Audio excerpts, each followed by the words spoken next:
ain't with it. They don't make us how they used to.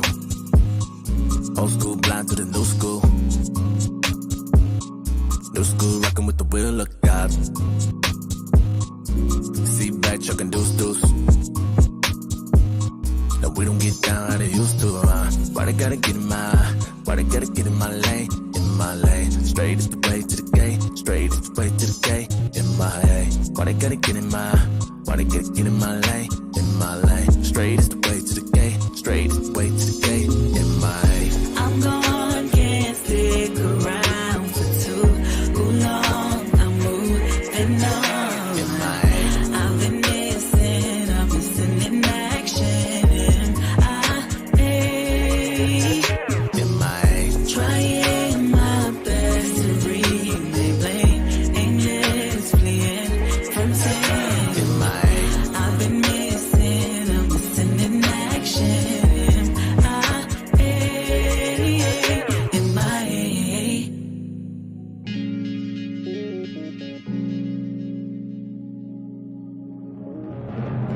Way up to the fine in the gardens. You shouldn't do that. There's a tree in the midst, 2/3 looking at it like, where we about to eat at? Serpent on the branch, I don't see that. They're like, nah, where you see that? They're like, hey, you should join us. Everybody about to be there. Many called, only few chosen. I can stick around, gotta get going. I got other plans, but this ain't one of them. Gotta stay rooted, there's a storm coming in. Gate with my name, don't know which one it is. If you ain't sealed, then you ain't going in. Hard to make friends when they don't understand. Show them to the light, but they don't clear it. Why they gotta get in my lane, Straight is the way to the gate, straight is the way to the gate, MIA. Why they gotta get in my lane, Straight is the way to the gate, straight is the way to the gate, MIA. I'm gone, can't stick around for too long. I'm moving on. I've been missing in action. Trying my best to relay angels fleeing from sin. I've been missing in action.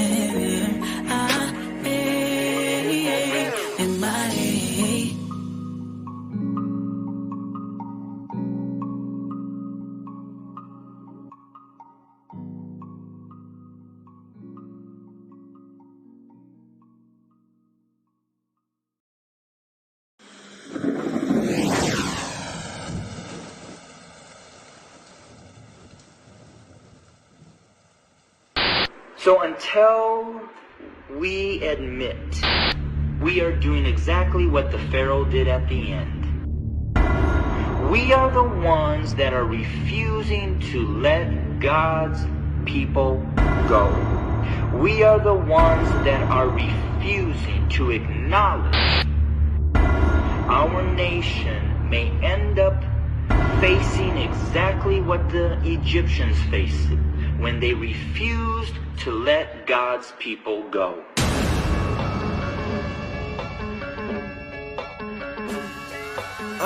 We stand together like legs on the centipede and put our knees in the neck of our enemies. I don't got no time for no negative energy. It's hard to get oppression out of my memories. Yeah, why are we supposed to be passive? Edomites out here acting real blackish. Black lives really don't matter till Christ come back and turn the world into ashes. Yeah. See, we gon' need some payback ASAP. Oppression make a wise man mad like Deacon Asaph. See, they ain't trying to pay the fee for slavery. Whitewashing entities striving to erase black. We gotta face facts, gotta be rational. I'm reppin' IU, we everywhere, international. We need our land back, absolute, non-taxable. And it's a real revolution, that's factual. Deacon Labaca, it's hammer time. Focus when I handle mine. Romans in that chapter 9, exposing all they fascist lies. We the ones they patronize, they the ones we agonize. With broken bones and blackened eyes, the toll of death we maximize. And if you plan on making the kingdom, then let's go. We kicking in doors, burning down walls, no asbestos. And I'ma tell you straight and direct, no innuendos. And we gon' get away with it, why? Because we special, huh? And when that sky crack, it's over for a heathen. Can't forget the 2/3 of my people stuck in treason. Celebrating holidays ain't even got a reason. So I'm sticking Santa's head in a bag, cause 'tis the season. that zoonosis was the cause of the COVID. Then they switched the focus to killing us in the open. But that ain't new, they been throwing Jews in the ocean, you know. Gator baiting the black babies for tokens. Them little henchmen been Willie lynching for a pension. Then they sent the agents to Satan to cause dissension. Yeah, we the chosen, but still ain't learning a lesson. We gotta keep the laws if we really seek the vengeance. This the payback, charged up since way back. The Lord got a spirit bomb, no man can escape that. And all you cats can rock, word to Deacon ASAP. It's repent or die, ain't no easier way to say that. They realize that my family ties could cause demise. They try to cause divides and then conquer, but they compromise. All I see is death and dishonor being personified by bonafide basement in the basement where they mom reside. The payback! Oh, that's right, y'all. This is the payback! Oh, yeah. Esau, you know what's coming for you. You know what's coming for you now. Listen, the payback! Ha! Hit me! Ah! You would've thought they seen it coming. The patience of the saints, man, we waiting to see them plummet. We talking basement, even the basement above them. It ain't gonna be no more running, ain't gonna be no more of them. We see the seed of Satan deceiving, but we been waiting. When he come with flame, it's gonna be Edom that need the saving. So face it and read the book of Revelation. Obadiah, Isaiah, either way you wanna play it. I seen slaves on the horse, kings walk the earth. Time to flip it back in order, Uno card reverse. The time is ticking till the slaughter come that y'all deserve. The time is ticking till the daughter of Babylon burns. You gotta know we coming. You stole the chosen land, just know the plan. The son of man is coming, then it's over for you. Go grab some soap or something, cause blood is on your hands. So don't misunderstand the payback coming like we owe you something.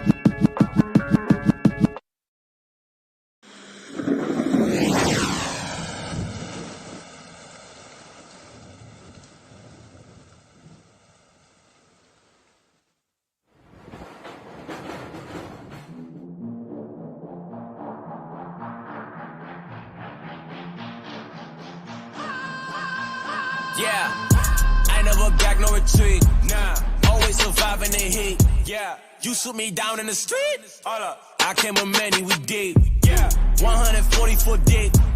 Man, I done came with a fleet. Got all my brothers with me. Yeah, I know you smelling defeat. I know you smelling defeat. You gon' be kissing my feet. Yeah, all of my brothers gon' eat. All of my brothers elite. Yeah, I be facing the east. Wisdom and knowledge increase. Yeah, you got a minute and seconds. God is releasing the beast. Yeah, your time is up on a lease. I just pull up for the rent. Give me that. Don't be expecting no grace. Nah, you get no chance to repent. Yeah, my haters looking so bent. They see me flexing my strength. Flex. We came from nothing to something. Now I'm 100%. Yeah, profits you cannot prevent. Nah, they making many attempts. Nah, we gon' leave more than a dent. You do not know the extent. You are just not in my league. I don't care what you believe. Nah, don't let the devil deceive. Yeah, me winning is what I perceive. Yeah, victory, I do my dance. Enemies don't get a chance. Superior, I'm too advanced. I'm way up, you looking like ants. Failure is not in my plans. Enemies don't get a chance. Superior, I'm too advanced. Yeah, I'm way up, you looking like ants. I know you smelling defeat. You gon' be kissing my feet. All of my brothers gon' eat. All of my 12. I know you smelling defeat. You gon' be kissing my feet. Right. All of my brothers gon' eat. All of my brothers gon' eat. Right. Not bombs, not swords, not might, not force. This fight, not mine, not yours. My lord, 5 in the work like July 4th. I'ma have lockjaw when it pop off. Wisdom of Solomon 5-1, like that's what I thought. We getting down to the wire, this a nail biter. I'm a Harlem hellfighter, dipped in hellfire. Touch my mind on it to the time pointed. And even then, do it gently, was my condolences. I'm a slave on Your show is scheduled to start in 35 seconds. Base statue stand tall like they all royal. All I'm seeing is a charbroiled gargoyle. How y'all got the art of war and it's all for night. The national anthem sound like a toilet flushing. And my enemy blood gushing from bone rushing. French kids kick a death, Tim's tongue touching. In World War III, that's another joke. Seen the king decked in green, dipped in thunderbolts. With the words of the law that the brother spoke. Wasn't nothing left there but a puff of smoke. I know you smelling defeat. Your show will go live in 5 seconds. 4, 3, 2, 1.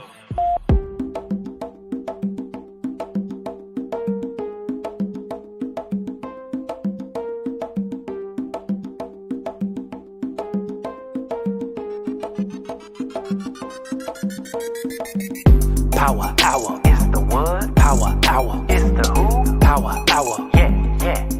Blacks, Hispanics, and natives. Power hour. It's the what? Power hour. It's the who? Power hour. Yeah. Blacks, Hispanics. Every Saturday morning, you need to be tuning in. Wake up, get crust out your eyes. We about to go live, so come get the schooling in. About our oppression, we answer the questions like how do we get out this lower state? We let the scripts prophesy. We bringing the Bible to life so that you relate. The world thinks we're rejects, but that word we reject. Watch and we'll show you. Precept upon precept, line upon line, the scripts say we're the greatest, and they can't debate it. Salvation is only for the blacks, Hispanics, and natives. Power hour. It's the what? Power hour. It's the who? Power hour. Yeah. Blacks, Hispanics, and natives. Power hour. It's the what? Power hour. It's the who? Power hour. Yeah. Blacks, Hispanics, and power hour. It's the what? Power hour. It's the who? Power hour. Yeah. Blacks, Hispanics, and natives. Power hour. It's the what? Power hour. It's the who? Power hour. Yeah. Blacks, Hispanics, and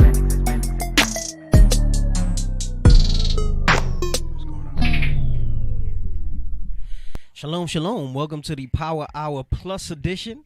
I'm Captain Joshua. Shalom. Good evening, Captain Apario. What you do? Who are you? My name is Officer Solomon. Oh, Shalom. I thought you were Danny Trejo. Christ blessed. La cabeza. Officer Solomon. Yeah, I don't know if he thought he was reading for the show or we were gonna play a pickup game of basketball. Came in. Hey, and you know he's straight Issachar. You can't see it on the camera. He got the long socks. He got the socks up to the knee. Yep. You came deep. Oh, praises. Did you watch last week's episode? I had it on, but I think I fell asleep. That means no, bro. That means no. He said I fell asleep. No. You might as well. Come on, man. In the multitude of words, lacking not sin, bro. Well, no, I know you were. Were you here or were you on the East Coast last week? I was on the East Coast. Yeah, so it was later. I was on a split shift, so it was kind of hard for me. It was later. I thought you'd have been amped because it was your tribe we went over.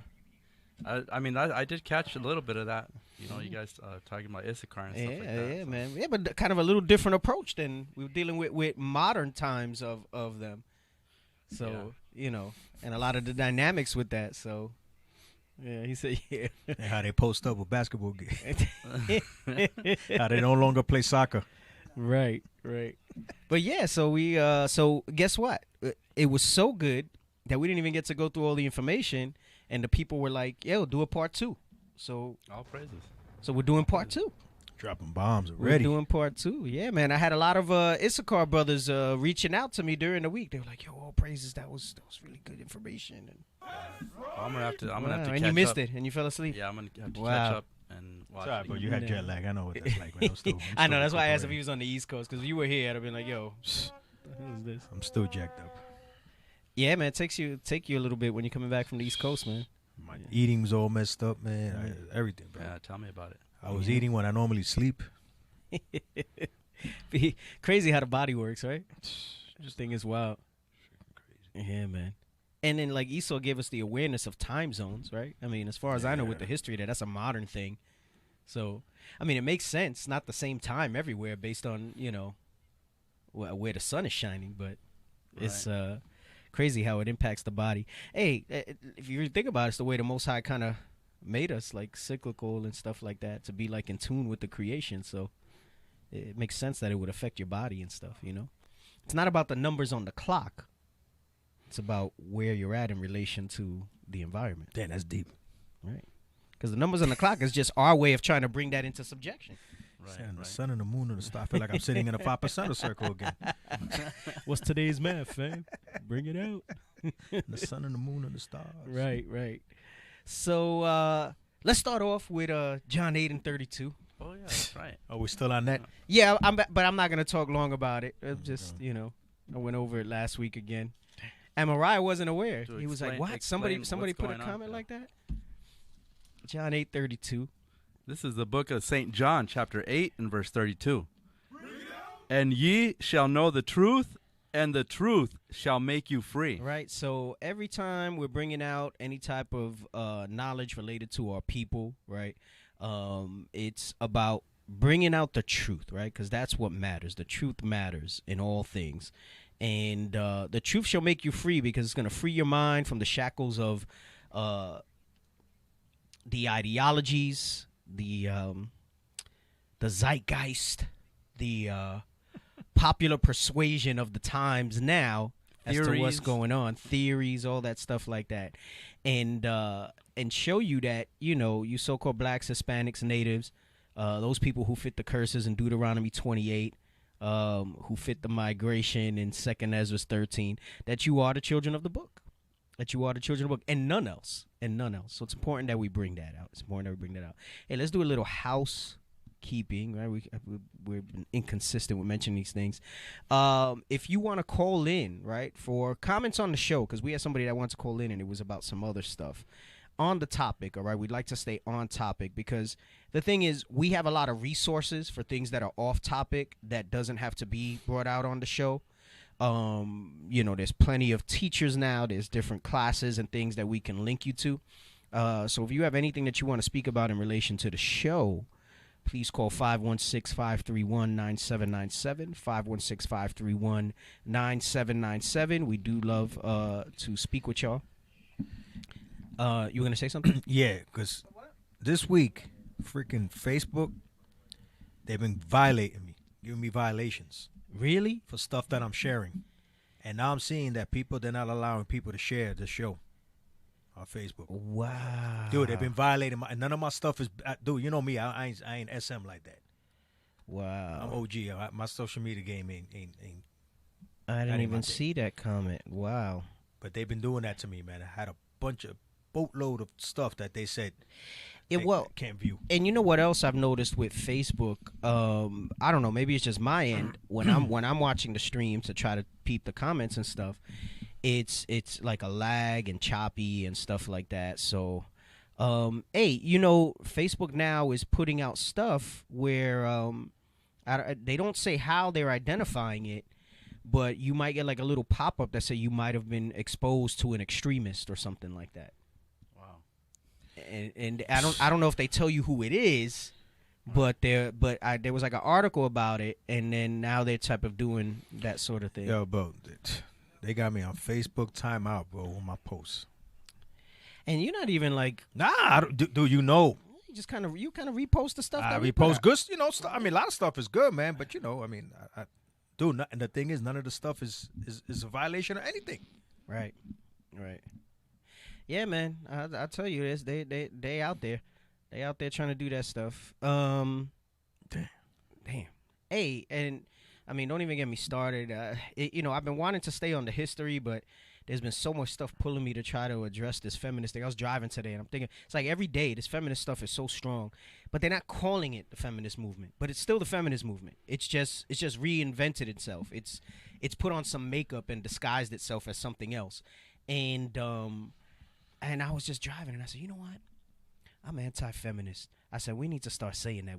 Let's get a little, you know, because scandal usually brings in views and stuff like that. I said, we should just talk about we're being anti-feminist. It's like, if you're anti-feminist, man, like, it's a problem.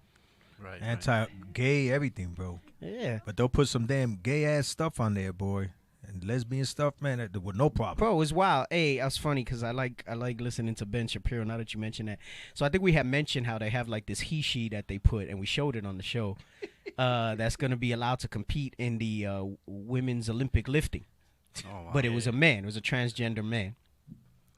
And dude looked like just like he's gonna destroy the competition. Like, just he's so big, right? Like, even on hormones and stuff like that. Well, if anything, the Olympic Committee is the one that has laws against. Right. That. So check it out. So like Ben Shapiro, he said something pretty funny. Let me just put it. He, you know, I be watching him because like his voice is annoying, but man, he be handing people their asses, bro. So he says, so just to get this straight, right? And not that it's right. You know, you heard about the sister with the weed that they banned her, right? So that's off too, right? As a matter of fact, Ave Phoenix just posted a class about marijuana, right? All right, and that understanding. But just to show you like how warped their stuff are, right? Because first of all, marijuana don't give you any type of performance enhancing benefit at all. No. If anything, right? if anything, you'll never win that race. Because and right, and I want to make that emphasis because the ban should be about, you getting an unfair edge in the competition, right? Right. Yeah. And an unfair edge would be I've taken a bunch of estrogen to try to lower my naturally high male testosterone to then now compete my naturally bigger mass, my bigger bone structure, my bigger muscle mass and frame to now compete against women that are tiny. Because you see those Olympic women lifters, and most of them are tiny, Yeah, right? yeah, really and it's impressive. The stuff, some of them outlive me, so right. But now you got this big man that's professing to be a woman, and they're allowing that to compete, but they're not letting the sister run the race because she was like dominating it, like tearing it up. So it says, so just to get this straight, if you smoke pot, you can be disqualified from the Olympics. But if you are a biological man who takes a year of estrogen, you can compete against the ladies in weightlifting. Yep. So I said, damn, that's pretty strong. I said, that's pretty strong. Well, so yeah, and then there was these two other ones that were from, I don't know, I don't think it was Ghana, it was somewhere, and they had naturally high levels of testosterone for women. They do look like a man, but he looking like a man. But they banned them because they had naturally, meaning it was not performance enhanced. So since they were gifted with that to help them perform naturally, they're banned also. I think I did hear about that. So people are having oh little ting ting. Yeah, ting ting. ting ting. I remember that. So this viewer said that you can't watch it live. They're blocking some people from watching it live, but you could watch it the next day. And supposedly it's that their reasoning is to safeguard you for your grown ass man and woman. Hey, can you take a screenshot of what it says? I'm curious to see what type of thing safeguard you from what. Damn. So now they being now they're controlling how your emotions and everything. Look at this. So it's not Big Brother anymore. Now it's Big Papa. What? Big Papa. Right now it's Big Papa. It's not Big Brother because they putting you on timeout. You can't watch something. They're that saying we want to protect you from anything that may offend you. Yeah, if you could post a screenshot, I'd be curious to see that. Yeah, dear Pierre. Oh, someone else says they can't even watch it live on their Facebook account. That's crazy. Yeah, they got to watch it the next day. Wow, that's wild. Oh, by the way, anybody know Esau's the damn devil? That's right. Just reminding everybody. Hey, they gonna the dragon is wroth, and they're gonna try to open their mouth against this. This is Rev 1217. Yep. Hey, so let me go back to the housekeeping. So call in number 516-531-9797. Also, support the Booster Club. Northern Kingdom is pushing out travel plans. Like we mentioned exclusively on the show, we've been hitting Puerto Rico every month. We hit Dominican Republic. We're trying to get something going to Panama, perhaps. Tijuana. We want to do a big blitz in Tijuana. They go to Tijuana, pretty frequently. IUIC San Diego doing a good job pushing the brothers out there. So we want to do like a bigger blitz out in Tijuana. They got like a location. I heard there was a big Levi representation.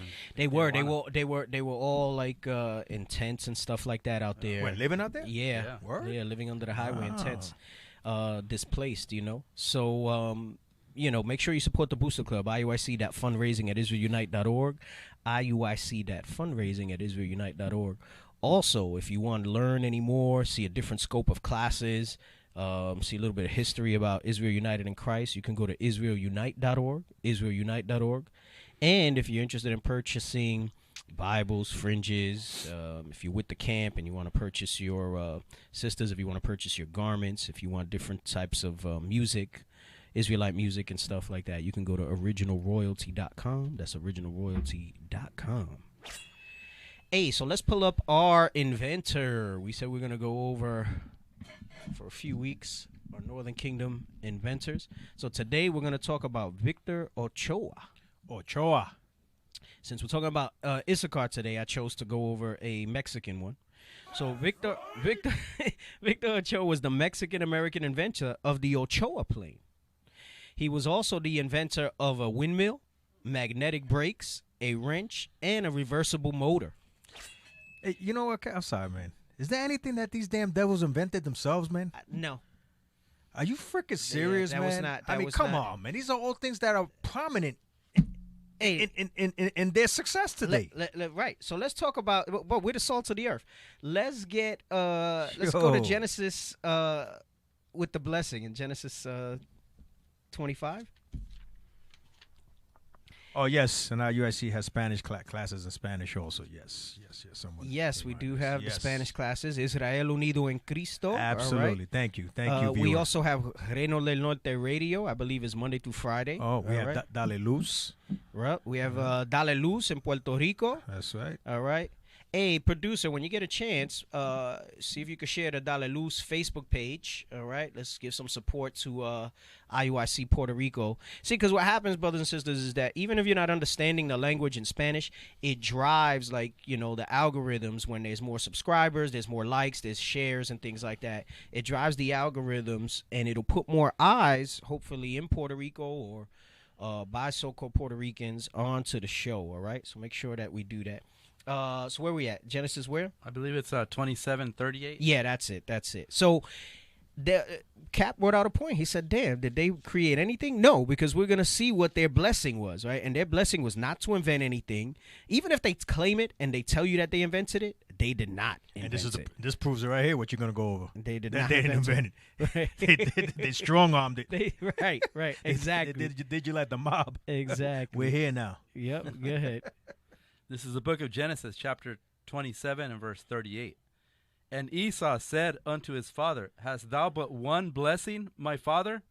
Bless me, even me also, O my father. Right, because the blessing that Israel got was basically the whole earth was ours. Like, Israel is the best. At everything. What so great a nation is there to have a God so near and dear to us like we do, right? So Esau's there crying. Because he's like, yo, you ain't got no blessing for me, right? Come on. And Esau lifted up his voice and wept. And Isaac his father answered and said unto him, Behold, thy dwelling shall be the fatness of the earth. Right. And you could see that prophecy has become true today in these last days. Their dwelling has been, after Israel was in rulership with the kings that we had, we've not been able to come up into power after that. Remember, it says once the Greeks came into power, that was it. That's when that blessing started. The blessing that we're reading now started when the Greeks came into power, because before that, it wasn't Esau that was in rulership, right?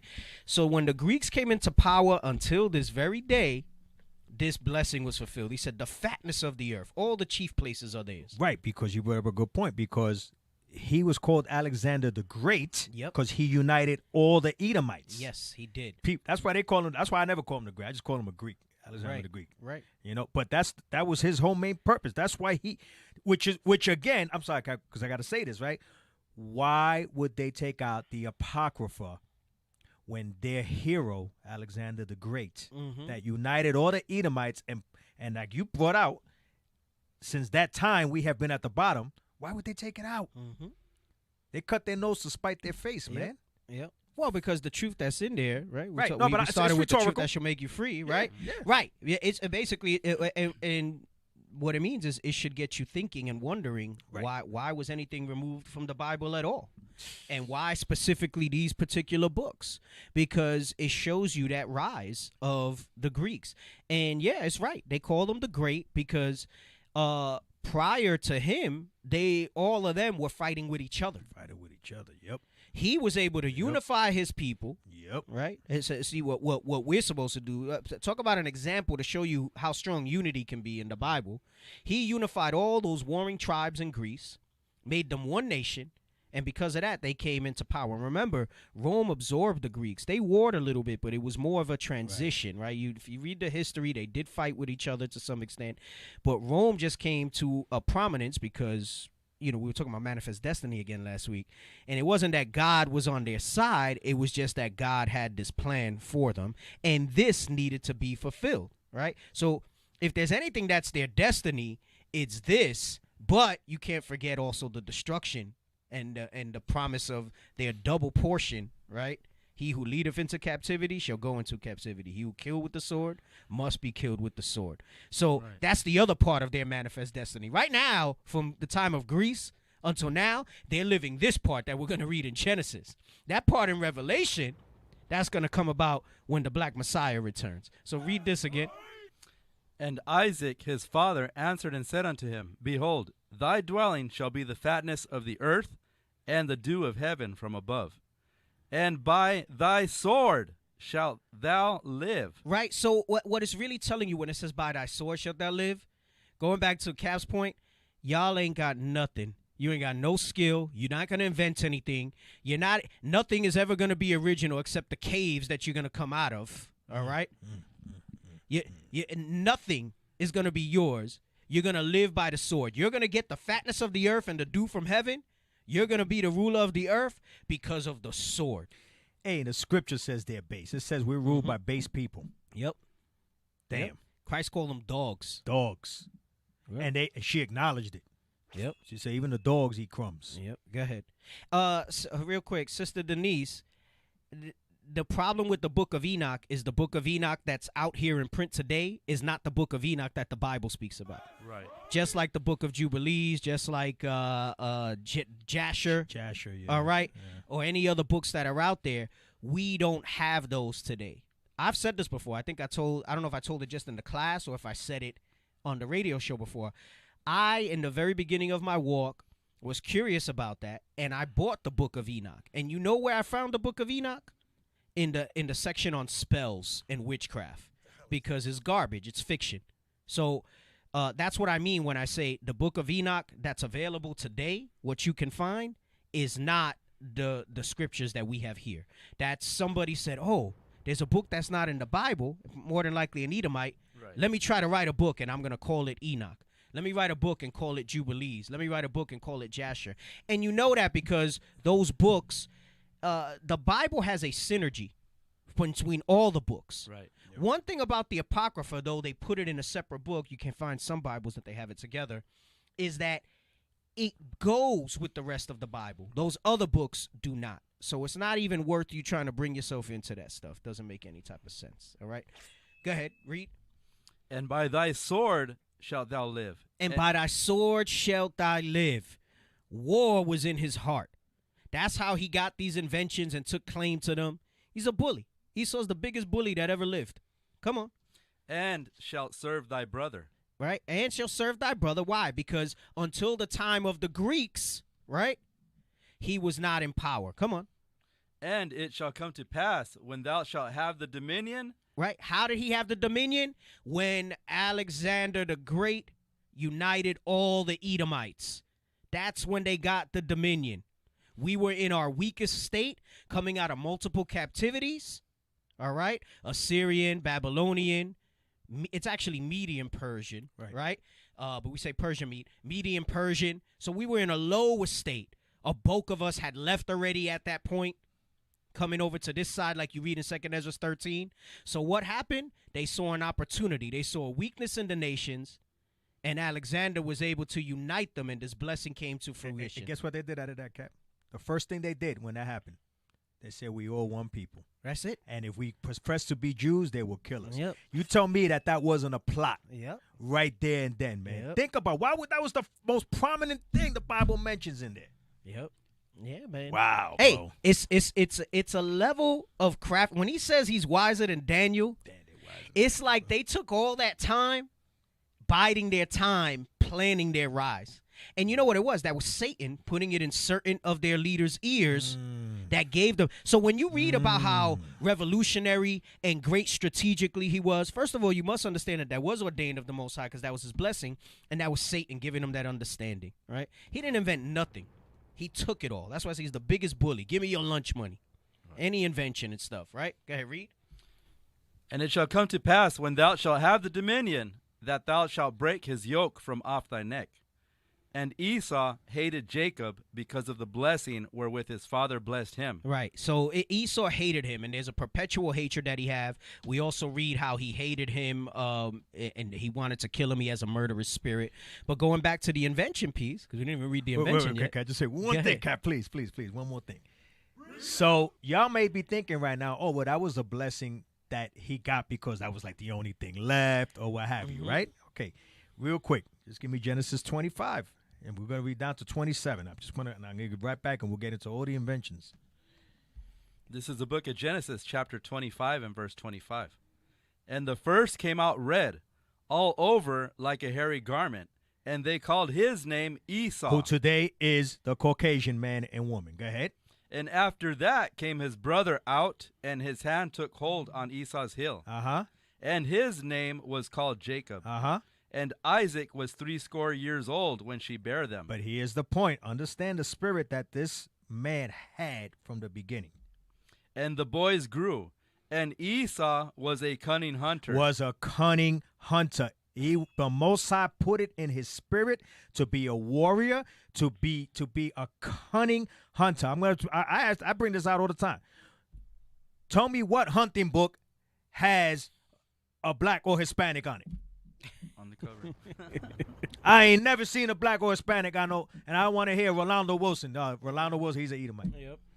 Don't get fooled by the name Rolando. Those of you that are fishing know what I'm talking about. Yeah, because you know what happens with that, right? They had like a Northern Kingdom friend that they really liked, so they named them after that, right? That's how you have people, Rolando or Orlando. Right. Come on, man. Orlando McGinnis. Hey. Wait, where you get that? Well, because he had a friend named Orlando. Right. Orlando McGinnis. Damn. Orlando Smith. Come on, man. All right. Hey, he said he had a cunning spirit. The boys grew, and Esau was a cunning hunter. That means he had that skill in him already. Okay? More proof that the Edomites are Esau. Right. That's it. I'm done. All right. So, let's go back to the... Cap had one comment. It took us all in the spirit to bring this out. No, that's good. I didn't even read the other stuff. I stopped at his inventions. Victor Ochoa was the Mexican-American inventor of the Ochoa plane. He was also the inventor of a windmill, magnetic brakes, a wrench, and a reversible motor. His best-known invention, the Ochoa plane, was a small flying machine with collapsible wings. Mexican inventor Victor Ochoa was also a Mexican revolutionary. According to the Smithsonian, Victor Ochoa had a reward of $50,000 offered for his delivery, dead or alive, to Porfirio Diaz, president of Mexico. Ochoa was a revolutionist who sought to overthrow the rule of Mexico's chief executive in the early 90s. Wow, look at that. All praises, all praises. These mics pick up everything. You hear the ice in the water. I can hear you thinking, like bro. I already know what you're going to bring on next. Because good-ass mics, boy. They sure are. Either that or it's good-ass earphones that we got that we hear everything. Hey, so we watched the documentary. Oh, you want to show a picture of Victor Ochoa? He put it up already? You want to show a picture of him? Okay, that's Victor Ochoa, right? That's the Ochoa plane. Right? It had collapsible wings. Collapsible wings. Damn. All right. Looks like he ate a lot of tacos. That reversible motor ain't no joke either. That thing is in all the technology that we have. Yeah, look at that. Hey, see, that's a good point that you bring that out. That reversible. Hey, windmills, big deal. They're looking at that for clean energy. So, all praises, all praises. So, last week, we were speaking on, we watched the documentary. We saw the segment with Harvest of Empire and the stuff that was done in Mexico. It's Rolando Wilson. I'm serious. That's him. Gosh. That's what I remember from me. And we still had some other information, like we were going into the Mexican-American War. We'll probably touch on the Manifest Destiny again. I know that gets Captain Aparim excited when we speak about, what did they call her, the lady? Columbia. With the imagery and stuff like that. I was watching some of the show. Yeah. You went over there. Oh, you probably like this. Damn. Let me take my flight back. let me call in. Let me 516. Let me call in. Matter of fact, I did try. Producer didn't want to let me in. Oh wow, he held him back. Damn. So I'm going to jump into some of the stuff I got in the books that I wanted to read out about Mexico. So let's go to that first page. Right, again, we're gonna recap with that because we wound up jumping into the documentary. So I'm gonna go back to that first page to read some of this. There we go. Mexicans, pioneers of a different type, all right? Because we saw how there was so much that they wound up contributing and how things went. And we were starting to explore how they wound up getting their borders changed, all right? So the Mexican diaspora is at the core of our country's Latino heritage. Not only are 2 of every 3 Latinos in the United States of Mexican origin, but only Mexicans can claim to be both early settlers on U.S. soil and the largest group of new arrivals. And like we were talking last week, what that shows you there is that, because that seems like it doesn't make sense, right? How are they the largest, right, that they can claim that they're the largest group of new arrivals and they were early settlers, right? If they were here, how come all of a sudden they're new arrivals? That means something happened. Right. The border crossed them, right? And we started to explore that last week with the documentary and such. So, you see a lot of Issachar. We were talking about how everybody assumes we're Issachar.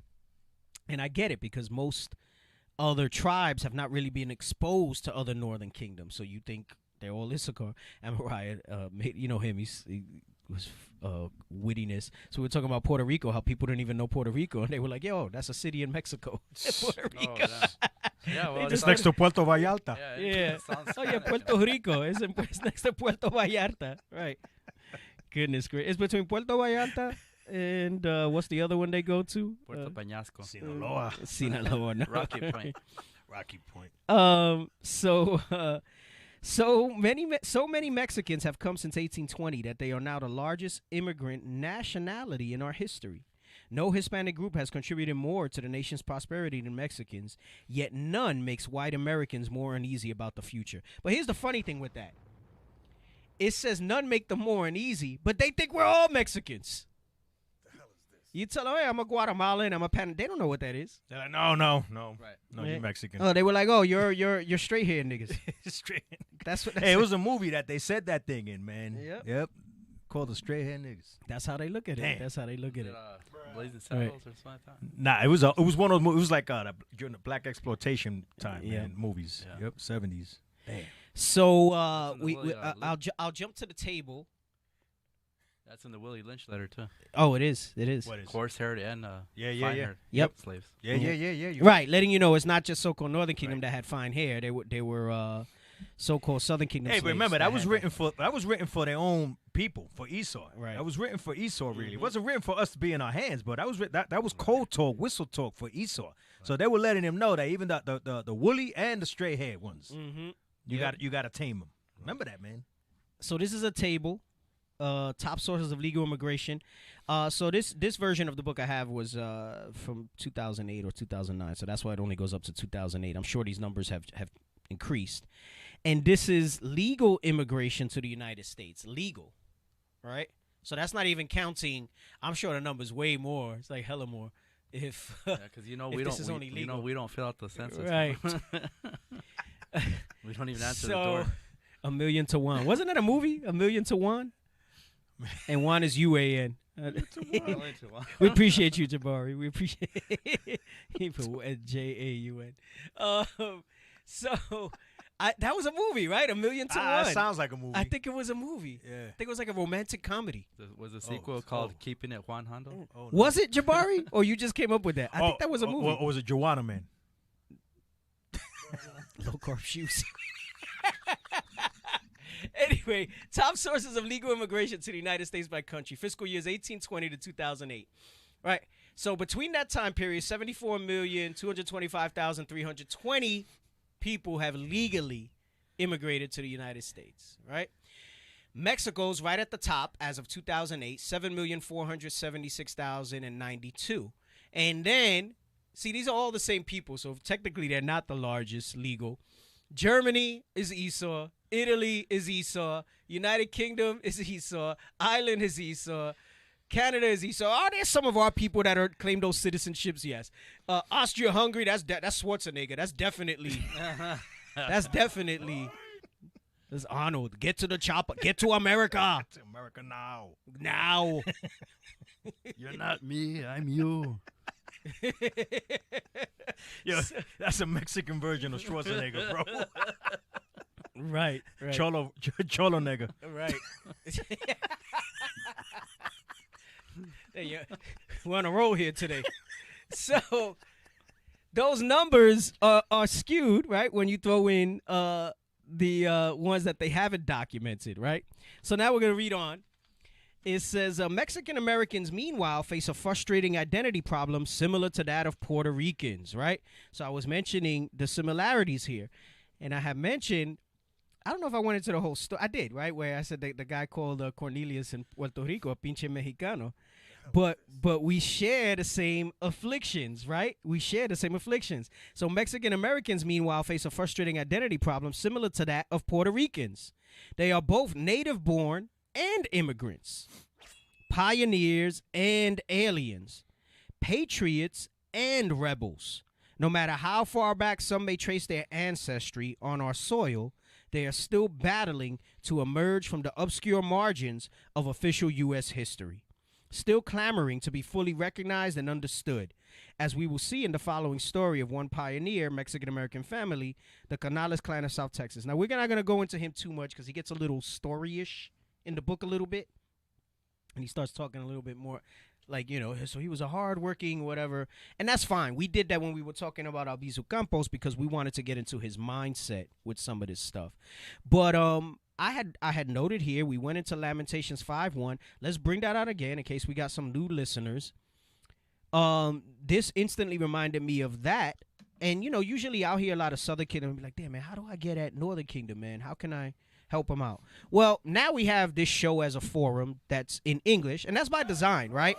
We have the brothers doing the Spanish language stuff, all praises to the Most High, but we also have a large percentage of our people that Spanish is not their first language. They prefer to consume things in English, and that's kind of the space that we fill here in going over different topics, right? Seeing somewhat familiar faces to them to go over this stuff. Hey, Kai, I want to make a clarity on something. So, Jabari, you said, my bad, you're Jake.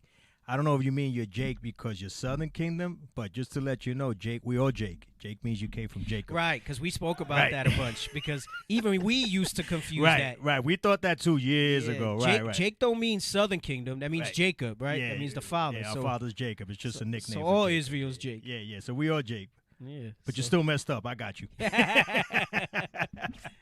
Yo, I think I saw that movie. I think it was with, what was the Spanish comedian?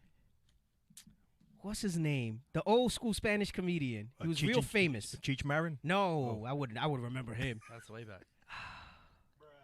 Man, see now you got no, it wasn't Cantinflas. He wasn't that old. Gosh, I can see now it's gonna bother me. Can you, a producer, look Paul up Rodriguez? Is it Paul Rodriguez? Was that his name? He was like one of the original ones. Yeah, I think so. The one that did. He's the one that was praying to Caesar Borgia and Born in East LA. Yes, that's it. I think that was it. He thought Caesar, the picture was talking. No, that's like a new Paul Rodriguez, an American skateboarder. I don't know who the hell that is. Yeah, Paul Rodriguez. That's the millennial Paul Rodriguez. That's his son. I want the Generation X Paul Rodriguez. It is his son, right? Oh, it is his son. Right. Yeah. Oh, so click on his parents' name. That's PRJ. That's him. I think he was the one in A Million to One. You're right. He was, bro. That was funny. The Cheech and Chong movie. He thought because they were messing with him. It was Caesar Borgia. Right. Like, which Cheech and Chong? Born in East LA, right? Born in East LA, Man, that thing was hilarious. He was opening beer and giving it to the white. You know, like, hey, that's a good clip to show the idolatry of Northern Kingdom. It is a good clip. If any of y'all seen Born in East LA, y'all know which scene I'm talking about. And I think he was in A Million to One, right? Like Paul Rodriguez. I think he was A Million to One. It was like some low-key movie. I don't know. It sounds familiar. I feel like I saw it. You messed me up, Jabari. You messed me up with that. It has nothing to do with the show, but you got me all going back to this stuff. Goodness. Anyway, we're reading here about how it says Mexicans and Puerto Ricans share this similarity. You see, he wasn't it. Yes. I got to get myself together. Bro, that's a funny scene. Now I want to see it when he was... Yo, the Caesar Borgia picture was cursing at him. Jesus? Yeah. Tráeme una cerveza, cabrón. Yo. Woo, okay. Damn. All right. We're reading about the similarities, right? The identity problem that Mexican Americans and Puerto Ricans face. It says they're both native-born and immigrants, pioneers and aliens, patriots and rebels. No matter how far back some may trace their ancestry on our soil, they are still battling to emerge from the obscure margins of official U.S. history. What he's basically saying here in the book, without the understanding of the scriptures, is that we were the indigenous peoples here, and amongst other tribes as well, right? But he's specifically talking about PR Mexico because of the status that they have today amongst the U.S., right? Whereas Puerto Rico is a colony, which is what they call a commonwealth, which is a softer way to say colony of the United States. So there's certain things you don't need to come over here. We're still treated with an immigration type status and not as if we are a complete part of the United States. And we're also seen as that go back to your country type of nonsense. So let me get Lamentations 5:1. The book of Lamentations, chapter 5 and verse 1. Remember, O Lord, what has come upon us. Consider and behold our reproach. Right, and we broke this down in a little more depth last week, right? I'm gonna kind of go through it a little quicker. And I was reading a comment, and they made a good point, and they were saying, the Most High does remember our reproach, but he wants us to remember it. Remember, that was the emphasis I gave. That's like 1 Kings 8, right, where it says we must bethink ourselves. So by us saying that prayer, we're acknowledging to the Most High that we remember how special we were, what we did to get the afflictions that we're under now. Right. So when they say consider and behold our reproach, it's acknowledgement that, hey, Most High, look, we know that this is of your hand, because we remember the covenant that our forefathers made in the wilderness. In Deuteronomy 28. The scripture says what was written aforetime was written for our learning. Right. God doesn't need to learn any of this. Right. Exactly. But this is an acknowledgement that we know now, right? You shall know the truth, and the truth shall set you free. So you start to acknowledge your offense. You start to bethink yourself and remember that you're an Israelite. Right. And you're letting God know that I know this. Right. He loves for you to speak it. There's a level of meekness when you speak it. Because does he know that in your heart? Absolutely. But there's something about speaking it. It's like when you go to those AA meetings, right? You've given up the alcohol. You know where you stand in that, but why do they make you say it? I've been sober this year. I've been or whatever it is. Those type of things, those self-help type of things. Affirmation. It's an affirmation. A vocalization of it makes it stronger, right? Speak it into existence type of thing they talk about. So go ahead, read it from the top again. Remember, O Lord, what has come upon us. Consider and behold our reproach. Right, consider and behold our reproach, Lord. Come on. Our inheritance is turned to strangers. Our inheritance is turned to strangers. We're not going to show it. It's funny, but it doesn't have anything to do with the well, from the idolatry perspective, it does. Maybe we will show it. It says, consider and behold our reproach, and then it goes on and says what? Our inheritance is turned to strangers. This is the part in the book that I'm talking about here, where he says we have a frustrating identity problem because we're native-born immigrants. We're pioneers and aliens, right? So our ancestry is from this soil. This was our inheritance according to Deuteronomy 33, Genesis 49, right? The parts of the land that we would have here. Hey, and that's when Officer Issachar had brought out, we did a show on that with the borders, letting you know that those, because they'll try to say that was for the land in Israel, the way it was divided. Right. But Issachar made a good point geographically that it doesn't make sense because the way you read some of the blessings, that's not how it was lined up over there in Israel. So that's another indication that he's happy to in his own horn. That gives you another example that it's not talking about there, right? That it's talking about here. Hey, we might have to run that show back that we did on the Sabbath and also, do a longer version of it for the Wednesday slot. A while back, Captain Priam was bringing out also there's a show called Into the West. Yeah, where it shows the borders and where Mexico occupied, like almost up to Canada. Yeah, so the opening scene of Into the West, I have the DVDs. Me and Captain Abiel had watched it, and it follows both the Manifest Destiny side with Esau, so it follows like a few Edomite families, and then it follows some Gadite families. Right. And what it does is it shows you how the borders changed over the years once they came here. Great show, man. Yeah, so Into the West. I have it on DVD. We should, you know what? That might be something to do good for like here and talk about it like for like Monday Night Law or something like that. So much material that we can go over. Yep. But anyway, so he says our inheritance is turned to strangers, meaning the border crossed the Mexicans, the so-called Mexicans. The border crossed Issachar. They didn't cross no border. This part of their land was turned to who? To Edom. We were watching in the documentary. They invited them in. they said, hey, we need some help with all this land here. Let's invite Catholics in, right? Let's invite Catholic Irish people in to help us out. And it wound up not being them. And we were exploring the dynamic, how they wanted to keep slavery going at that time. And so they kind of took it as an opportunity to make their laws there and stuff. So it says the inheritance is turned to strangers. Come on. Our houses to aliens. So that's what you're reading here. It says that Mexicans and Puerto Ricans, they're both native born and immigrants, pioneers and aliens. Come on. We are orphans and fatherless. Right. That goes into the dynamic of they kept like some of the male workers. I'm not even talking about going into the conquista. I'm talking about modern times. Right. So, yes, during the Mexican-American War, which we'll read about, they were killing many of the fathers. So the children wind up being orphans and fatherless as a result of this inheritance and houses being turned to aliens, being taken from us, right? And it also goes into the working status, right? How they wanted to keep them. Remember in the documentary, they were saying that there's this interdependent relationship, but a very dependent relationship on the Mexican labor force for the agricultural aspects of the West, Midwest, Southwest, that still to this day is there. And it said when America was doing well, they invited Mexican workers in, and when they were doing poorly, they would kick them out.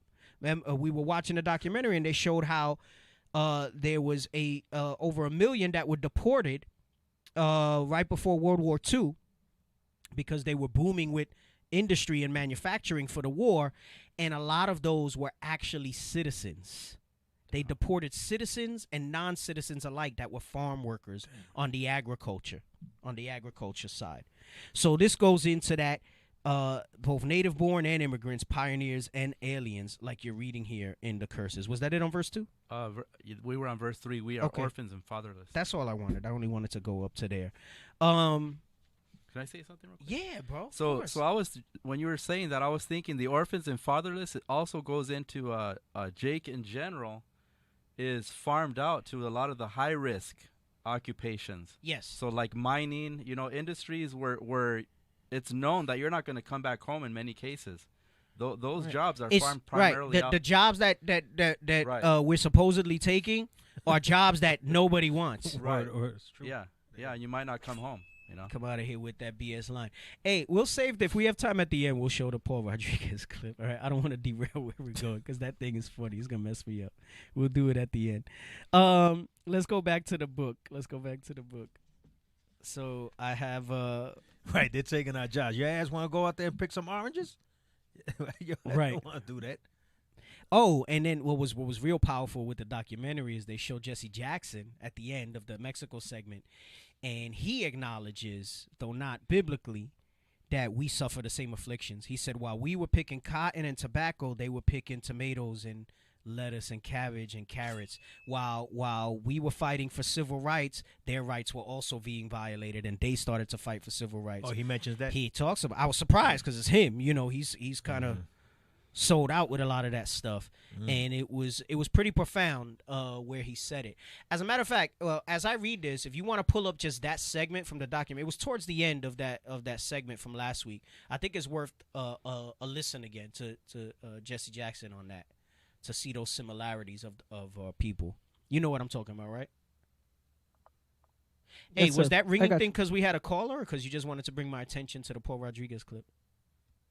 No, that's how the scene started. So it just. Oh, that was from the scene. That's right. Remember, it's the answering machine. Yeah. That's talking to him, and he thinks it's Caesar. Cause remember, he just got here from Mexico, so he don't speak English. If we got time at the end, remind me. There's a niche in the wall, and that's where the phone is at. That's right. And the picture is covering. Yes, that's right. If we have time at the end, it's going to show you the depth of Northern Kingdom's idolatry. If we have time at the end, remind me, and it's only a 45-second clip, it looks like, and we could show it, all right? We could show, or a minute 45, I think it showed. But yeah, you found it, the Jesse piece? No, it's further back than that. It was like 35 minutes maybe. Go back a little more. I don't know if that's the start of it.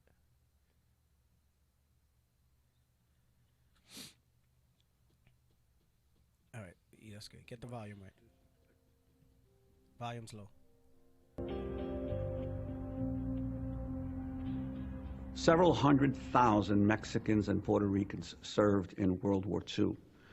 And interestingly, much of the civil rights ferment in the Latino community came after the war from those veterans.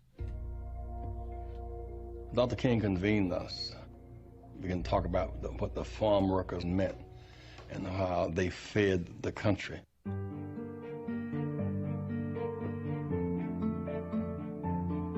Because we who in the South grew up picking cotton and chopping tobacco didn't know those who were picking tomatoes and picking lettuce and picking grapes. We didn't know we were being picked on in different fields and different lands. When we were growing up in the South and we were picking cotton, picking and cutting tobacco, we didn't know that they were there doing the same type of stuff, just different agricultural products. And he says we didn't know that we were both being picked on. And till this day, there's a lot of Southern Kingdom, right? Because Northern Kingdom is very much aware of Southern Kingdom captivities and the issues. I mean, it's all in the news. But what you don't see is the Northern Kingdom, and that would lead people to believe that we're not suffering, that we're not being picked on. So this is such a great comparison to let you know that don't make that mistake, right? We are going through the same type of things. Right. They just slight adjustments in how they manifested, meaning they were doing cotton and tobacco, we were doing tomatoes and other types of vegetables. Which leads to what? Their Esau success. Exactly. Enterprise success. And even though we were getting, well, probably weren't even getting paid anything or very little, all right, they were still profiting from all of it. Yes, absolutely. And they still do. The thing is, it still goes on today. Right. Yep. So go ahead, put it back. Languages. When we were fighting for voting rights, that we sit in the same office together. We were fighting for equal protection, that we sit. We fight for affirmative action, that we sit. We fight for our share board seats, that we sit. So on all issues around... Stop. Go back a few seconds because he's going to say it. He mentions all the different things and what he's letting you know, because, again, this is real important emphasis because, we often talk about it on the show. And listen, I can't be more forthright in the way I say this. It actually doesn't bother me that there's Southern Kingdom out there that tries to say that we're not. To the extent... Let me finish. To the extent that I don't feel any way about it except a righteous anger because the Bible is so plain about who the tribes are. So I don't feel any way about it personally when someone tries to say, oh, you're too light-skinned, you're this, you're that, you guys aren't of the book. My anger is in there's too much prophecy being fulfilled. There's too much manifestation of these curses. It's so evident for people to be bickering over that foolishness of these aren't the tribes and they're not. It's like a done deal. Like it's almost like you're arguing with something. It's kind of like you argue. Let's say it was a ball game, and it's over. The team won, and that's it. But you're still arguing about why they won and who they did. It doesn't make no sense because the outcome's still the same. Hey, at the end of the day, it's a spiritual thing. Right. It's not. Right. It's your spirit bears witness. Right. Okay. With the spirit bears witness with your spirit that we're the children of God. Right. That verse doesn't say anything about complexion of skin. No. Exactly.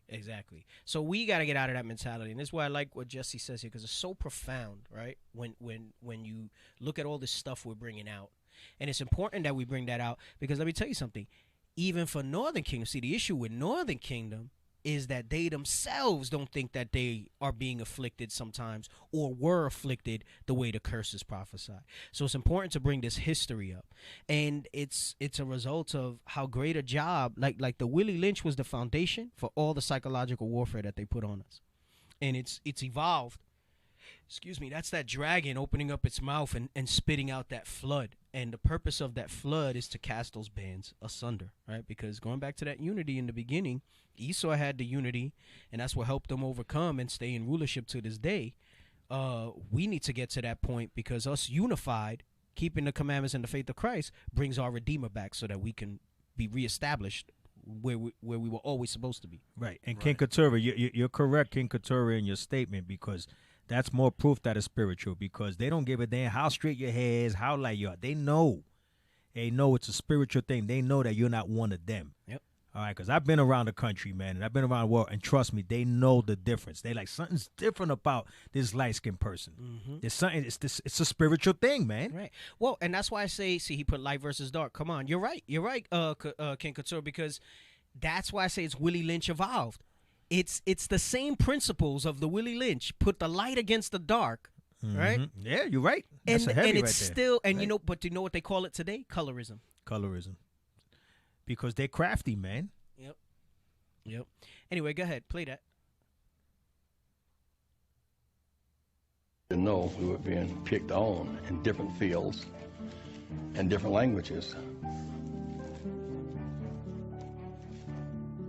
When we were fighting for voting rights, that we sit in the same office together. We were fighting for equal protection, that we sit. We fight for affirmative action, that we sit. We fight for our share board seats, that we sit. So on all issues around equal opportunity and equal protection under the law and civil rights and social justice, that we end up together. That on all issues we were sitting in the same offices. He's basically saying we all did rallies, we all did sit-ins. Like he said, in all things we were fighting for the same stuff. Just the only difference was in different languages. Right. What he just said was Jeremiah 50:33. I have it right up here. Didn't I have it up? That's what I have it up right here, so we can bring it up. No, that's the spirit of the Most High. Mm. We all in agreement. Go ahead. We all we got, Jabari. That damn, I say that all the time, man. Yep. All praises, brother. The book of Jeremiah, chapter 50, verse 33. Thus saith the Lord of hosts, the children of Israel, Northern Kingdom, and the children of Judah, Southern Kingdom, were oppressed together. Just like Jesse was just saying. He said, hey, he said, in all things, we were fighting for civil rights. They were fighting for civil rights. They were fighting for seats on boards. We were fighting for seats on board. We were fighting to equality, and they were fighting for equality. Even though that was not the right thing, they should have been fighting for superiority. But we understand that this is an evolution, and that's the way the Most High set it up, right? The history of the world needs to evolve a certain way, because what many of us don't realize is that it's fixed throughout. It's a narrative that the Creator, the Most High God, has already played out, and it has to play out the way it plays out. That's right. We're just here to play the parts that He's ordained unto us to right. play the parts, each and every single one of us. Right. And we know that some is to destruction, 2/3, right? And some is to salvation. We understand that. So he says, we were oppressed together. Come on. And all that took them captives held them fast. That means under all the different empires and rulers that held us in captivity, they held us fast. And America ain't no different. Right. America's no different. It was the same type of captivity. There was no difference. Because sometimes I hear that foolishness that that we weren't on slave ships and all that stuff. No, we were. Very much so. We were. It was the same. It was the same, just in a different language. And to and fro, because not only did they come here, the conquistadors, and take us back to Spain, Seville, Spain, which is the richest port in Spain, but the West Coast, Ephraimite, Northern Kingdom came over here on ships too. Right.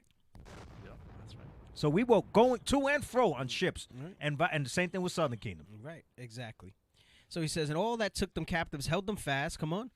They refused to let them go. Right. I think there was another point in when we saw this last week, and it says that we've been the lifeblood of the United States. We're what holds them together. All right, let's go back to the book. That's why they refused to let us go. Yep. Yep. And in another way is by saying stuff like, yeah, we were going through the same things at the same time, but then in another breath, he's never going to say, oh, and by the way, we're all part of the same nation. Right. No. They're going to refuse. And Jesse knows. Jesse knows the truth. Right. You ain't tell me in all his years with everything that he ain't never heard the damn truth. Well, remember, he was there when Martin Luther King got killed. So why did he get killed towards the end? Because he started hanging out with Malcolm X. Yep. And they started realizing that they were the true Jews. They were the Israel. So he know what time it is. Yep. But he got a little scared. Yep. Because he saw what happened to MLK, man. That's what makes any type of unity makes them nervous. It makes them nervous to see that. And then that's when they start talking about identity extremists and all that stuff like that. So let's go back to the book. Solomon, you want to show that or no? Oh, what's that? Oh, by the way, this is my mom, my dad, and that's me right there in the front of the picture. This is the Piscas in Fresno, California. Right there? Oh, wow. Showing you that even I'm 47 going on 48. I must have been about 4 years old in this picture. We were in the fields picking grapes. This is what we did. We did cucumbers, melons. Depending on the season, we would just follow wherever Esau told us to go on the truck. Wow. That's what we would do. Wherever Esau told you, Right. your parents. That's your mom and your pops right That's there. my And you mom were there and my helping. dad, and I was there. And you're the oldest. Yeah, and I was learning that. So by the time my brother came along, we were already See this thing? moved out of that. But just to show you how recent, this is. Right. But it's still going on today. All right. Hey, and like I said, that's why I like to on the show. We jump. Sometimes we go real far back with the conquistador stuff and everything, and then we got to deal with the modern stuff too. Because, like I said, there's this misconception out there that we're not afflicted, Northern Kingdom, that we're not going through that stuff anymore. The hell is this? And we've covered that also on this show. Yes, there's some white passing in some things, some white passing privilege to a point. But as a people, it's the same thing. It's the same thing. All praises. Thanks for sharing that picture. So, it says by the 1820s, however, immigrants from the United States, Ireland, and Germany began settling in the region, meaning coming into Mexico's territory. All right? So, again, that Lamentations 5 weighs heavy when it says our houses are turned to strangers and aliens. It says that the people from the U.S., Ireland, and Germany were aliens. They were immigrants, all right? Especially farther to the north, and the Mexicans along the Rio Bravo felt increasingly threatened as the Anglos started to dispute their ownership of the grazing lands south of the Nueces. It was over the Nueces Strip, in fact, that President Polk engineered the Mexican War. They engineered it. It wasn't even a real conflict to be had. In early 1846, after Texas had joined the Union, General Zachary Taylor's army crossed into the disputed territory, provoking a Mexican army attack. So go back to the borders. I think I had the map up of what the original Mexican boundaries were. This is because you'll say, well, how were they immigrants? I don't want you to think of the maps today, right? Can you make it bigger? Any way to make it bigger? Okay. Go ahead. Scroll down. That's good. So go to the red line. Where it says the red line that's right there across the thing, that main red line where it says Gulf of Spain, New Kingdom of Leon. All right. Just can you like put the cursor over it? Anyway, so if you guys are watching this, you see where it says Great Borneo Ocean, Gulf of Spain, New Kingdom of Leon. That's more or less what the borders are today. All right. That's more or less what the borders are today. I think they call that like Mexicali over there on the tip, and then what they say is Lower California is now I think like Baja, Mexico or whatever. Anyway, that red line where it says New Kingdom of Leon, Gulf of Spain, Great Boreal Ocean, that's more what the borders look like today, all right? So when it says that the United States, Ireland, and Germany were immigrants in the region, it means that they were up in what's now known as New Mexico, Texas, Arizona, California, and they were migrating into there. They were the immigrants. So this brings that Lamentations 5 more to life in a modern sense when it talks about, and I'm talking about all of it, right? Even when you go down that we drunk in our water for wood, we spoke about that last week, right? Because that was their land that they were farming for the rest of the United States to eat. They were selling what was theirs to them. So when it says immigrants, I wanted you to get this visual. And now you can pull the map on more to see how much territory it really was. All right. Keep going. Right. All the way. They call it Upper California, right? Oregon country, right? So all of that was Mexico, right? Look, you had Kingdom of Guatemala. There was a kingdom. It was a Kingdom of Mexico, Kingdom of the Yucatan. Hey, New Philippines became Texas. Yes. The conquistadors called in New Philippines. Yes. Let's not forget that the Spaniards, they colonized the Philippines too. Right. So New Philippines became Texas. Yeah, because this only goes back to 1819. Prior to that, it was all Mexico. So Santa Fe of Nuevo Mexico, that was the lines were redrawn around there. That was also part of Texas. The lines are all changed and stuff like that when you look at the maps. Did I have another map, or was that all I had? I don't know if I had another map. If not, it's no big deal. It's fine. Don't worry about it. Cap, it says Nuevas Filipinas and Nueva Reino de Filipinas were secondary names given to the area of Texas above the Medina River at the time of Domingo Ramon's expedition of Spaniard. Yes. Okay. Yeah, that's how they wound up getting most of the land, Spain, because Spain took it from Gad. Wow. So, and then when they left Mexico, once Mexico won their independence, I don't want to say they left. Once Mexico won their independence, they kept those borders. All right, so this is the other map in comparison, and you'll see what I mean here. Texas, as you know it today, is not this shape. The borders aren't like that. That was what became Texas, and then they slowly they encroached more over. And you see where Sonora, that's parts of Arizona now, because you hear about the Sonoran Desert and stuff like that. And then New Mexico's not as big anymore. Look, they call it Alta California, meaning like Upper California, right? And you see now it's Baja California. And that was only, 15 years after because I think the other map was 1819. This is 1835, right? And those were separatist movements, so they call it, the Edomites and into the west, they called it Tejas, right? That's how they pronounced it. It wasn't Texas, it was Tejas. And that doesn't look like Texas is huge now. It's by landmass, I think it's only second to California as far as size of actual landmass. And look how big New Mexico was. Damn. Yeah. So they realigned all this different stuff. Yeah, New Mexico was bigger. Yeah, because parts of that now are Nevada, New Mexico, and Arizona, all up there. Yep. So you'll see the way that's broken down. All right. All this was red line right here. That's Texas. It's a frontier claimed by Texas. So down into modern That's day. where you got the boot looking Yeah, shit. yeah. There you go. Thank you for pointing that out. So that's the outline of what they wound up claiming. It was disputed, and they wound up taking it. Right. Frontier claimed by Texas after independence. Yep. So back to the book, it says by the 1820s, however, immigrants from the United States, Ireland, and Germany began settling in the region, especially farther to the north, and the Mexicans along the Rio Bravo felt increasingly threatened as the Anglos started to dispute their ownership of the grazing land south of the Nueces. They did what they always did. When it says dispute their ownership, they were like, no, this is ours. Right. And they were like, what do you mean this is yours? This is clearly our land. A piece of paper, and they say, can't you read? Right, yeah. This is ours. It was over the Nueces Strip, in fact, that President Polk engineered the Mexican-American War in early 1846. After Texas had joined the Union, General Zachary Taylor's army crossed into the disputed territory, provoking a Mexican army attack. So let's go to Mexican-American War. Let's read this a little bit. And then we'll come back to the book. Hey, real quick. In the Sean Judah, I was looking at the same thing. He said, look how much land Northern Kingdom owned. Now, if you look at that map, it's so huge. Just imagine how many people they had to conquer just to take, where it says Alta California. Look at that. How many people were living there, right? The map doesn't do it any justice. Mm-hmm. How much they had to conquer just to go ahead and then divide those into other states. Yep.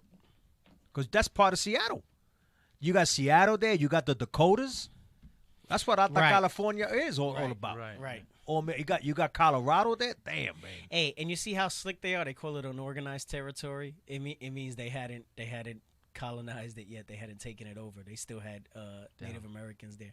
Yeah, what's interesting with Into the West, it shows you they pushed them all more to Oklahoma, and the current boundaries of Oklahoma today were not what they were. They called it Oklahoma Territory or Indian Territory once they started to push them all out. That's where they marched them up to in the Trail of Tears. And what's interesting about the opening scenes of Into the West, what I mean is like as the credits roll in the beginning, it shows you how over the years even that got smaller and smaller and smaller, the Oklahoma Territory, to the point where it wasn't even Indian territory anymore, and it just became the state of Oklahoma. At the end, they even betrayed that and took that from them. Hey, and correct me if I'm wrong, doesn't Into the West start with Gad? Yeah. Right, because it goes back and forth. It shows all it looks at the it from tribal both nations. perspectives. Mm-hmm. It shows from the Gadites' perspectives, Mm-hmm. and it shows from Esau's perspective. Right, if I'm not mistaken, it's been a while since I watched it, man. You know, they create some drama to make you feel for you know, the white Christian family that's in there and stuff like that. You know, it's to kind of make the story get you connected. But what you're looking for is the background of the environment, right? So basically, they put these two families that they follow, one Gadite, one Israelite, basically, and one Edom, and they put them in this time of manifest destiny and expansionism. Well, guess what? They wouldn't have had to feel sorry for Esau. They just would have kept their ass back in Europe. We ain't got to worry about none of that stuff, right? The whole story just would have never had to do into the West because they would have been there, and that's it. Yep, that's it. I feel sorry for them. So we mentioned that President Polk started the Mexican-American War in early 1846, right, over the Nueces Strip. The Mexican-American War, also known in the United States as the Mexican War, and in Mexico as the Intervención Estadounidense en Mexico, right? The U.S. intervention in Mexico, was an armed conflict between the United States and Mexico from 1846 to 1848. It followed the 1845 U.S. annexation of Texas. They just said, hey, we're taking this, right? When you annex something, they say, we're taking it, right? Which Mexico considered Mexican territory since the Mexican government did not recognize the Velasco Treaty signed by the Mexican General Antonio Lopez de Santa Anna. That's General Santa Anna, when the famous General Santa Anna, when he was a prisoner of the Texian army during the 1836 Texas Revolution. So basically, they're saying Santa Anna didn't have the authority to cede any land to them, and because he was a prisoner, he basically was like, yeah, we'll give you Texas, let me go. Right?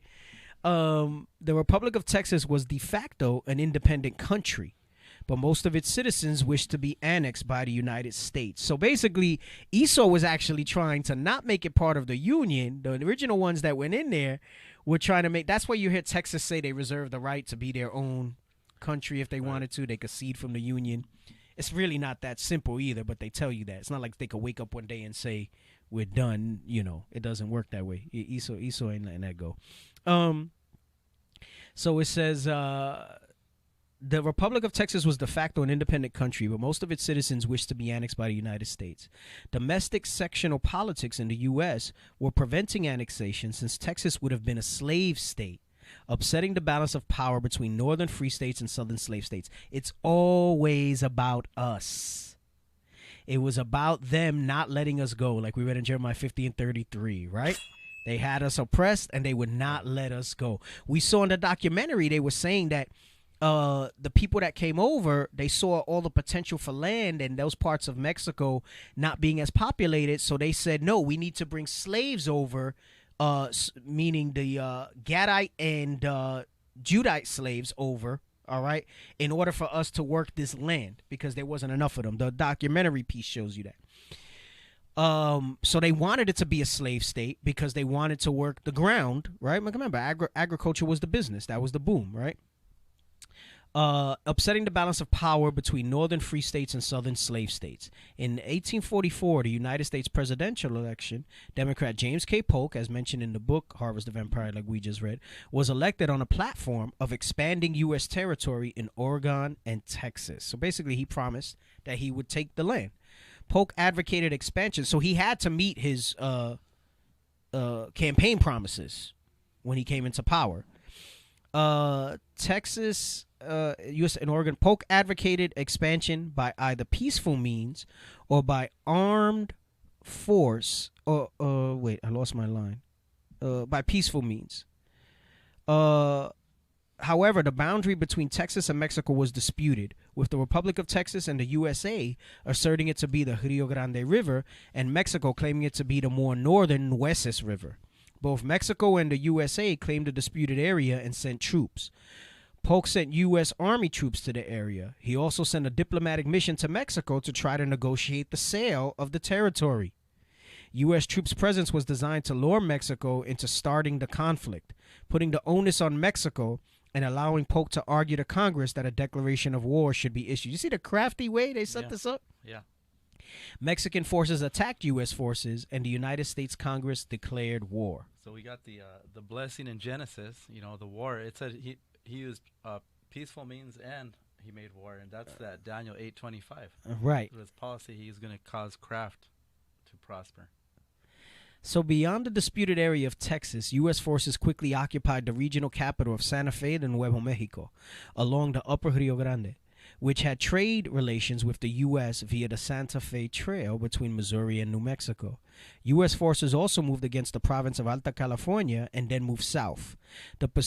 Supposedly it was Texas that they wanted, but they were all the way up. Can you go back to the map where Alta California was? Wow, it's kind of far, man. I don't know, man. They got a little lost there, buddy. Right. So they all the way up there, right? And it was supposedly only Texas that was wanted, right? Damn, did I lose my place? Hey, that's Obadiah out there, man. Even the thief leave a little bit behind. Right. Not them. Right. So it says not even for the gleaning. So they also moved against the province of Alta California and then moved south. The Pacific Squadron of the U.S. Navy blockaded the Pacific coast farther south of the lower Baja California territory.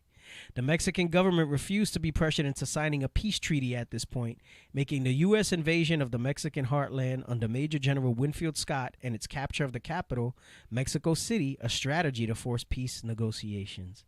Although Mexico was defeated on the battlefield, politically its governments negotiating a treaty remained a fraught issue, with some factions refusing to consider any recognition of its loss of territory.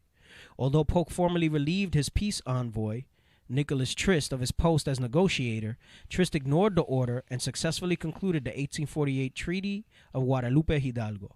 It ended the war, and Mexico recognized the Mexican cession. Meaning they said, all right, you basically take the land. This is the famous or infamous border crossing Mexico, not Mexicans crossing the border, creating that dynamic of being native and immigrants. This was the catalyst for it, right? So it says it ended the war and Mexico recognized the Mexican cession. Areas not part of disputed Texas but conquered by the U.S. Army. So meaning that's how Texas wound up getting bigger. It was only supposed to be this small land, but since it was disputed and the Army had conquered it, they wound up just taking that whole thing. And now you get the more modern outline of the borders that you see on the map today with Texas. These were northern territories of Alta California and Santa Fe de Nuevo Mexico.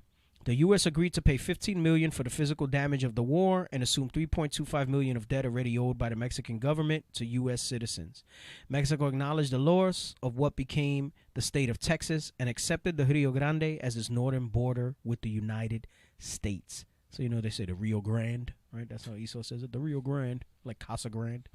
The victory and territorial expansion Polk envisioned inspired patriotism among some sections of the United States. So meaning the acquiring it by ruling by the sword, by warfare, got all of them bloodthirsty and riled up. Because that's what patriotism is. That's what American patriotism is about, really. Right, that's true. So it says, but the war and treaty drew fierce criticism for the casualties. Trust me, they're not worried about Mexican casualties. They were talking about their men that were dying. Monetary cost and heavy-handedness, particularly early on. The question of how to treat the new acquisitions also intensified the debate over slavery in the United States. Although the Wilmot Proviso that explicitly forbade the extension of slavery into conquered Mexican territory was not adopted by Congress, debates about it heightened sectional tensions. Some scholars see the Mexican-American War as leading to the American Civil War, with many officers trained at West Point who saw action in Mexico playing prominent leadership roles on each side during the conflict.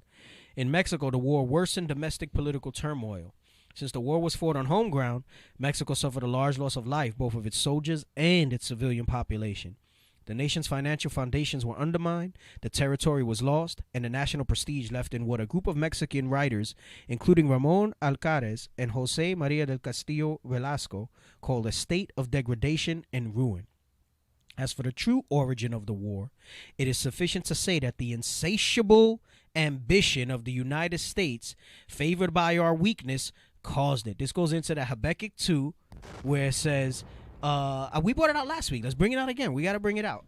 Where it talks about how they could not be satisfied. Yeah, 2 and 5. 2 and 5. Yeah. The book of Habakkuk, chapter 2, verse 5. Yea, also, because he transgresseth by wine, he is a proud man, neither keepeth at home. Right? They had all that. Go back to the map. Hey, and listen, a lot of time these scriptures come out repetitively because I'm trying to show you here's the thing you got to look at this verse. It applies to every move of conquest that Esau made. So guess what? We'll probably bring this out when we talk about Cuba. We'll probably bring this out when we talk about Puerto Rico again, and when we talk about more of the countries south of the United States that they were trying to gain dominance in. Right? Right. No, I want the other one that shows the United States borders. Right. So they had all that. They had the Michigan territory. So you had what was the United States. They had the Florida territory, right? They had the Bahamas at that point. They had Jamaica and Haiti, right? Because remember, you see how it says it's English territory? So they had that. They had the unorganized territory, Michigan territory, and Oregon country, and the Louisiana territory. And they were not satisfied with that.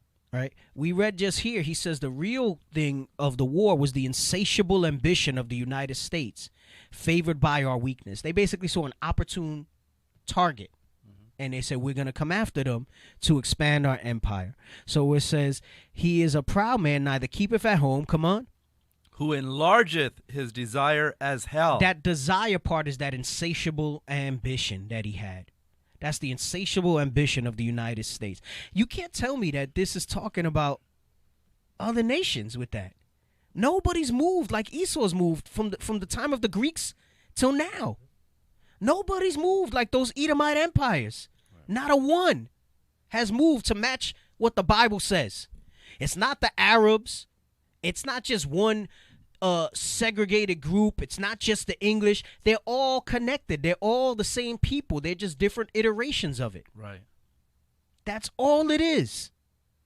He says he enlargeth his desire as hell. And it's like hell because meaning it's scorched earth. It don't matter what they got to do, who they got to kill, what the casualties are, even of their own kind, for them to get what their desires are, to satisfy that insatiable appetite. Right, because they came back in power, right, in 1453, right, the Renaissance, the rebirth. And during that time, they were still conquering us in the Eastern Hemisphere. And then once they've accomplished that, 1492 was when they sent Columbus to do the rest because they understood the prophecy that we were in this part of the earth. Right. Get up the definition of insatiable, all right, and continue reading this verse as we do that. Come on. I'm sorry. I said their desire was their ambition in what we just read. Come on, read on. And is as death. Right, because that's what comes with them. Read on. And cannot be satisfied. Their desire cannot be satisfied. The definition of insatiable, INSATI. There you go. Come on, right there. Just click on it. I just want the Google one. Of an appetite or desire impossible to satisfy. Read from where it says, who enlargeth? Who enlargeth his desire as hell. Of an appetite or desire, who enlargeth that desire as hell, come on, in captivity, in war and destruction, come on. And is as death. Read. And cannot be satisfied. It's a desire that is impossible to satisfy. Having an insatiable appetite. It cannot be satisfied.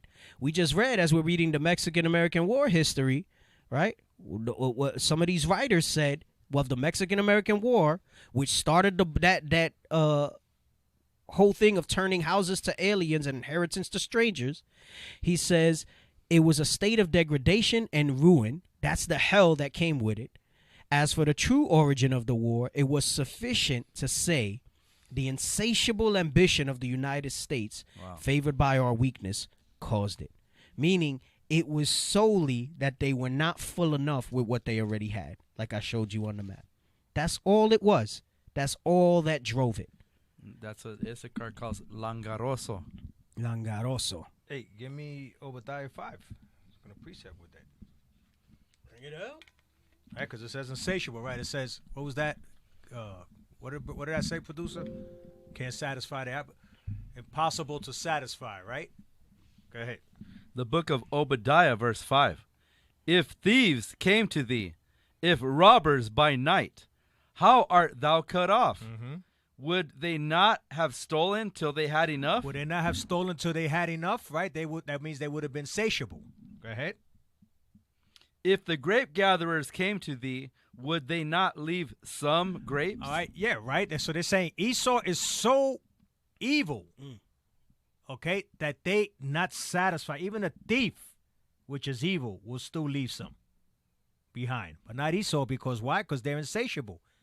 It's impossible to satisfy them. You got some? Well, I was just going back to the Old Testament. Grape gathering, it was a law, to leave the corners without picking them, so that other people that didn't have could That's what they're come and referring glean. to. That's right. why they're using it, right? Yeah, but Esau right here in this scripture, it's letting you know that he takes he takes everything. He's never satisfied. The leaves, He's insatiable. The plant, the roots, and even the resources that are there in the soil to replenish it. That movie Avatar. Remember the movie? Not the cartoon. They showed an example of that. The original. Right. That was supposed to symbolize when the Edomites came over to defeat Northern Kingdom.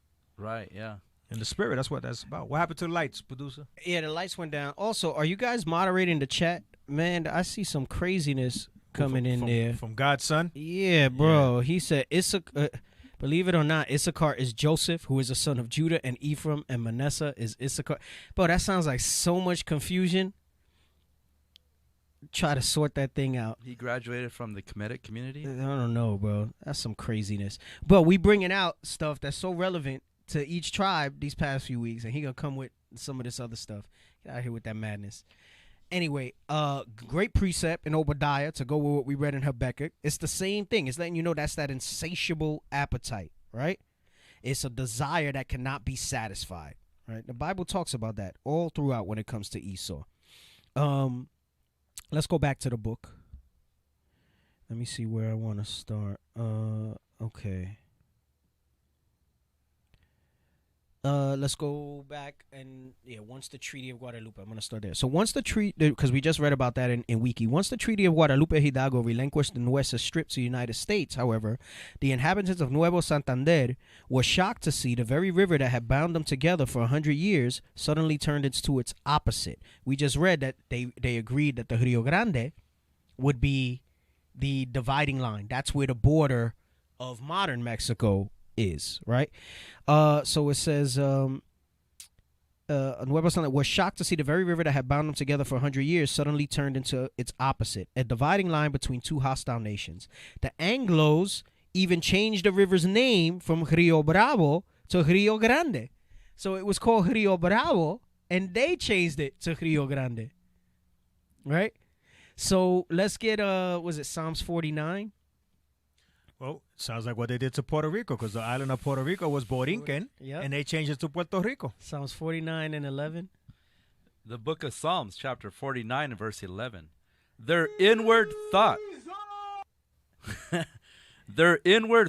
is that their houses shall continue forever. Right, that goes into their pomp, thinking that their manifest destiny, like we spoke about. Come on. And their dwelling places to all generations. You know what that means? That they believe that this is what drives their insatiable appetite. That they believe whatever they conquer will be forever.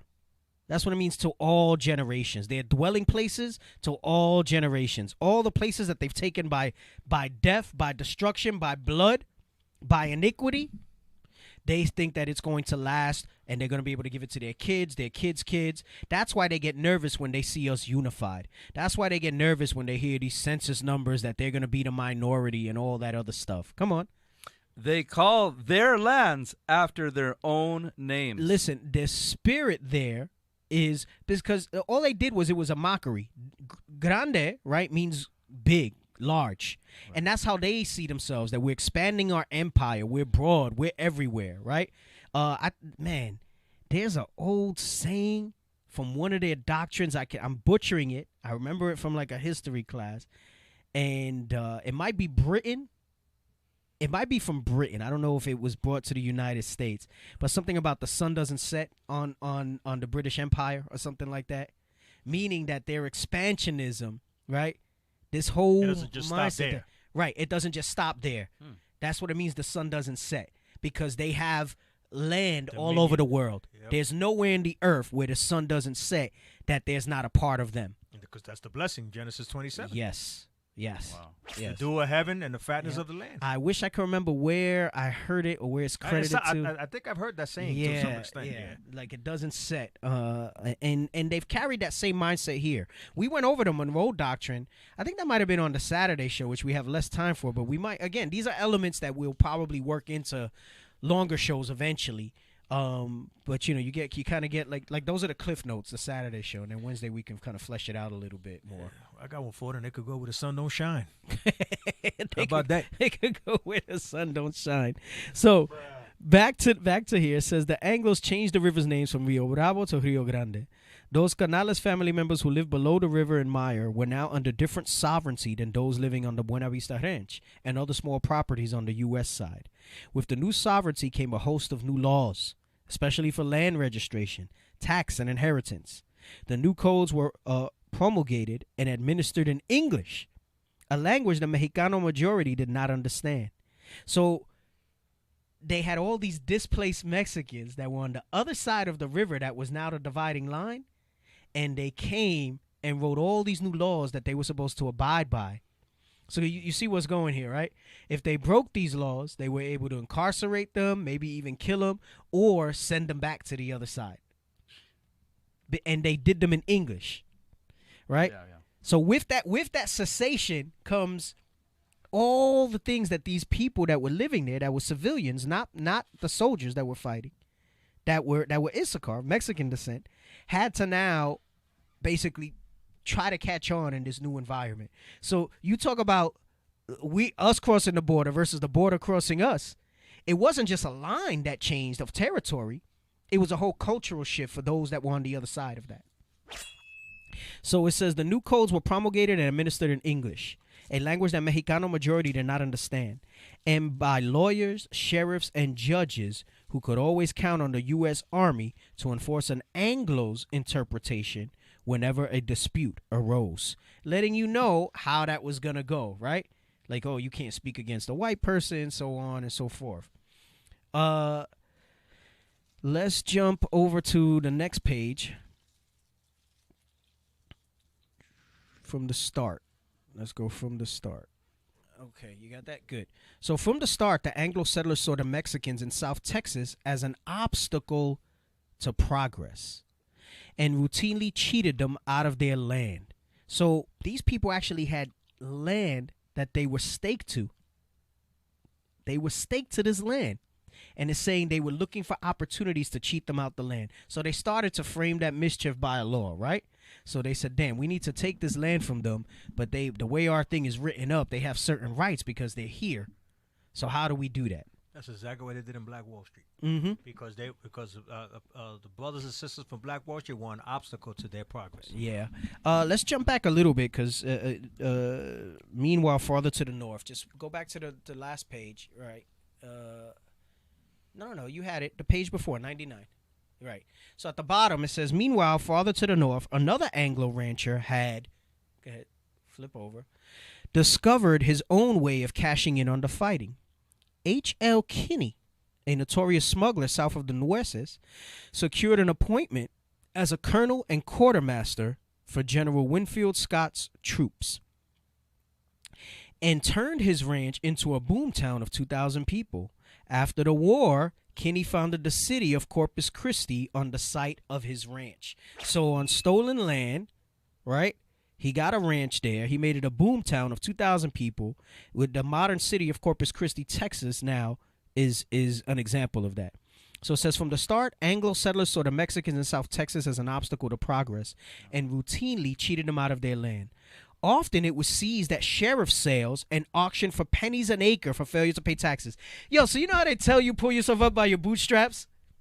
These freaking cavemen, these base nothings that had no inheritance, that have no place, that the most red ass Harry, that the Most High had, that didn't invent anything, that the Most High has indignation against forever, trying to talk about that they worked hard for their stuff. They swindled Issachar out of land here and then sold it to their compatriots for pennies an acre for failure to pay taxes. They do stuff like that still to this day. They take your whole damn house and auction it off for like $1,000 in back taxes. Man, even less than that. That's lien. They got a lien for taxes on your house. It's done. Hey, out here, for HOA fees, you could lose your house. Oh, what? Yes, I've read that the HOAs, the way the laws are structured, they can actually force sale of your house to pay the HOA fees. So this is a practice that they did there. So they try to tell you, oh, we worked hard. We did. My forefathers came and they worked so hard. Man, they bought land at pennies for pennies. Right. Many Mexicans didn't know how to read or write in English. Doesn't mean they didn't know how to read or write in Spanish. They didn't know how to read or write in English, says Santos Molina, a Canales family descendant who lives in Brownsville. They didn't understand their rights and those of their grandparents. Anybody could tell them your grandfather lost his land, sold it, and they couldn't prove otherwise. Wow, man. Violence against Mexicans became commonplace. You want to talk about the curses? It says the whole race of Mexicans here is becoming a useless commodity, becoming cheap, dog cheap, wrote the Corpus Christi correspondent for the Galveston Weekly News in 1855. 11 Mexicans, it is stated, have been found along the Nueces in a hung-up condition. They lynched them. Cap went over lynchings recently. We did it also a few years back about Mexicans being lynched. Right. If you didn't know, now you know. You can just YouTube that. Hey, remember the powwow I did a couple of weeks ago when the Issachar or Gadai brother was telling the Edomite one side of the street they would hang the Mexicans, and the other side they would hang the Southern Kingdom. Well, ironic that that township is called Corpus Christi. That means body of Christ. Mm-hmm. Well, because they brought. That's why I said it was always under the guise of their Christianity. Right. Christianity is the machine that drove their BS. Even before their politics, it was Christianity in the modern era that drove their machine. In the name from 1492, they came in the name of Christianity. Mm-hmm. Think about that. Hey, even before that, the Crusades, all that stuff where they were trying to take. Remember, because that the whole when they conquered the Moors and all that was us. That was our people. They were fighting all of them, bringing that in the name of a white Jesus. In the name of a white Jesus. So it says, better so than to be left on the ground for the howling lobos to tear in pieces, and then howl the more for the red peppers that burn his ins. Boy, talk about some racist, derogatory stuff. He was saying that it's better that they were hung, because if they were on the floor, the wild wolves would have eaten them, and because they eat so much red spicy peppers, which Esau loves now, they love their hot sauce that they got from us, right? Would burn the lobos inside so much that they would then be howling in pain. What's the name of the book? Oh, this is Harvest of Empire. It's the same book as the documentary, but this is the book, Harvest of Empire. Got that, Elizabeth Israel? Harvest of Empire. Lynching of Mexicans. Lynching of Mexicans, because you got a lot of Southern Kingdom out there that thinks that they were the only ones that can identify with lynching. That we think that nooses only means something to them. Lynching of Mexicans continued into the early 1900s, with Canales family members witnessing one as late as 1917. Whole communities were driven from the town of Austin, Seguin, and Uvalde. A scant 6 years after Texas independence, 13 Anglos had gobbled up 1.3 million acres in legal sales from 358 Mexican landowners. They sold it. That's all that means. In 6 years, they got, and they're trying to tell, how are you supposed to catch up with that? Man, it angers me so much when I hear that logic from them. So much. So it says whole communities were driven from the towns of Austin. I'm sorry, let me jump down. Hey, hold on a second. Hey, producer, man, kick this dude out, man. You out here commenting again. Right, bringing no type of scripture or proof or nothing, and now offended. Get out of here with that. Don't build on someone else's foundation. You're being slick. Trying to promote your YouTube channel. Come on, man. Build your own followers, man. Among them was Scottish immigrant John Young, who opened a general store in Brownsville after the war and married Salome Bali, member of a prominent Mexican land grant family, thus gaining control of her family's estate. Their motivations, they try to make you feel like, because what do they say when our people marry white people. Supposedly you're marrying up, right? But this dog married a wealthy, prominent Mexican landowner's daughter just so that he can get the inheritance of the family land. Damn, that was crafty. He means he didn't even love her or nothing, bro. Nope. Edinburgh, seat of Texas Hidalgo County, is named after Young's native city in Scotland. So again, we had read Psalms 49 that's talking about naming places after themselves. It started this trend with them. All right. After Young died in 1859, his widow married his clerk, John McAllen, by the 1890s. So he's another Edomite that then he milked this family twice. By the 1890s, the McAllen and Young ranches measured 160,000 acres. And the one-time clerk followed in the footsteps of his old boss, had his own town, McAllen. Hey, that's the word smoother than butter right there, man. They freaking, oh, man, and our people fell for the yoke, though, bro. That's crazy, bro.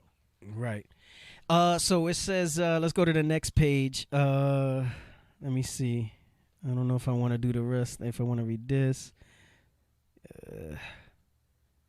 You know what? I'm gonna keep reading it from there. So merchants Stillman, King, and Kennedy soon joined the land rush as well. Stillman gained control of the giant Espiritu Santo land grant by buying up fraudulent squatters' titles and outlasting the real Mexican owners in the courts. He founded Brownsville on part of the estate and turned it into the gambling, saloon, and prostitution center of the region. Can we get that in the Maccabees where it says when Esau came into power, evils were multiplied? Right. This dude went and established a town, right? And then made it all about whoredom, drinking. It says it became the gambling, saloon, which is drinking, and prostitution center of the region. Hey, Brenda H., yes, that is correct. The Jabari, I think, answered it. The all of Israel were hung by 13. Mm-hmm. All right, 12 for the disciples and 1 for Christ, yes. Yes, it's like a mockery. They do it as a mockery. Mm-hmm. Go ahead, read that. This is the book of 1 Maccabees, chapter 1 and verse 9.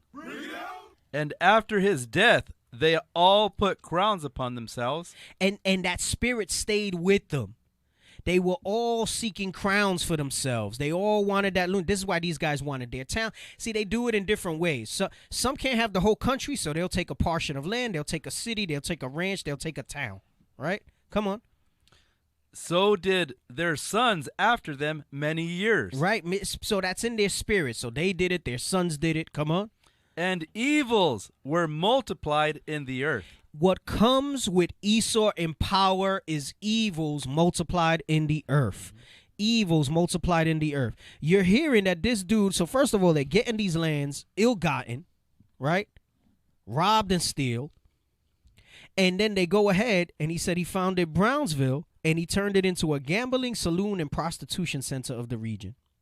While Stillman concentrated on the land around Brownsville, his steamboat partners, King and Kennedy, turned their attention to cobbling together cattle empires in the northern countryside.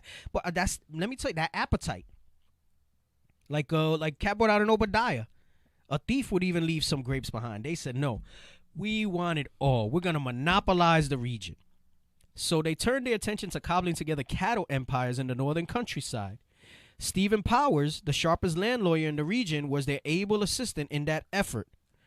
Like Young and McAllen, Kennedy got his start by marrying a wealthy Mexican. So they try to make you think that we didn't have nothing, that we were. Right. This is crazy. I didn't even know this. Yeah. So they tried it. So they married a wealthy Mexican. Give me that one in Deuteronomy 28 where it talks about the oxen and. They reference some of this stuff that we're pointing out right here is. in like movies like Zorro and stuff like that with Antonio Banderas. Right. Where the American 31. military comes in and they're trying to make marriages with our people so that they can acquire wealth. Yep. I'm gonna come back to it. So he says he was trying to cobble together a cattle. Deuteronomy 28:31. 31. The book of because it's not just for Gad. A lot of times we'll read this and we'll talk about the oxen. And we'll say, hey, that's when they took all the bison from Gad, because that was Gad's life's blood, right? I'm showing you a more modern version of this, about 140 years ago? No, 180 years ago, right? My math is probably off. Go ahead. The book of Deuteronomy, chapter 28, verse 31. Thine ox shall be slain before thine eyes. See, that's what they did to Gad, right? The oxen meaning their cattle, and they wound up slaughtering them. There's pictures of that. You see that. We've shown that on the show before, mountain high, because they knew that was their lifeblood. That's how they ate. That's how they made their tents, their clothing. They even made weapons from that. They used the whole animal, right? Come on. And thou shalt not eat thereof. Thine ass shall be violently taken away from before thy face, and shall not be restored to thee. Come on. Thy sheep shall be given unto thine enemies, and thou shalt have none to rescue them. Dealing with all that cattle in the region. So it says that they basically started to take up all the cattle that Issachar had in that region, right? So it says Kennedy. So it says, like Young and McAllen, Kennedy also got his start by marrying a wealthy Mexican. In his case, her name was Petra Vela de Vidal. The Kennedy Ranch, La Para, eventually stretched to 325,000 acres and employed 300 ranch hands, virtually all of them Mexican. You know what that goes into? Lamentations 5, where it says we've given the hand to the Egyptian and we've drunken our water, our wood is sold unto us. It's not just the water and the wood. It's basically saying anything that was ours was taken from us and then used back to us. So they basically wound up working on this land that was basically them. But that was probably her cousins and everything that he had employed in there. Let me get Lamentations 5 and start at 5. The book of Lamentations. No, 4. Start at 4. Sorry. The book of Lamentations, chapter 5, verse 4. We have drunken our water for money. Our wood is sold unto us. And it's not just water. It's not just wood. This means anything that was ours, they wound up claiming it for themselves, and then we had to wind up working for them in order to buy those things which were once naturally ours. Come on. Our necks are under persecution. We labor and have no rest. And again, this is transgenerational. It goes from when we have fetters of iron on us to when we were actually employed, but you think there was a reasonable wage? Remember, it said that they were passing tax laws and different things that we couldn't even understand. Come on.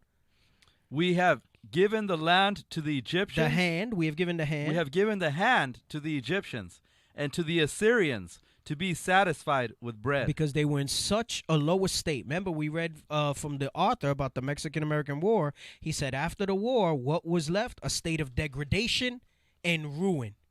They once had all that land. They once had all this wealth.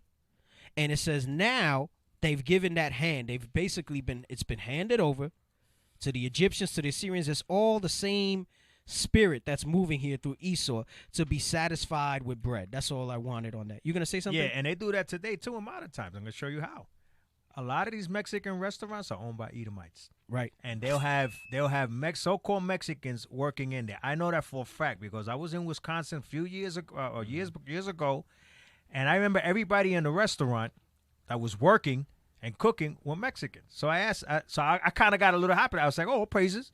You know, hey, you know, they're doing all good, good for themselves. You know, they got their own restaurant. I said, but something rubbed me wrong. I said, wait a minute, something ain't right here.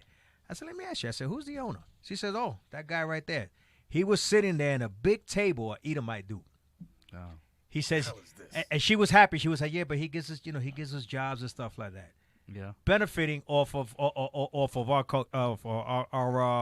food and all of that stuff. Satisfied with bread. Yep. Real quick, Shirley Judy Badizu, you're right. I remember the show Bonanza, and you're right. And F Troop, they used to go ahead and steal from Gad, F Troop, and Bonanza was the Issachar. You're right. That's right. That's an old show too. Yeah.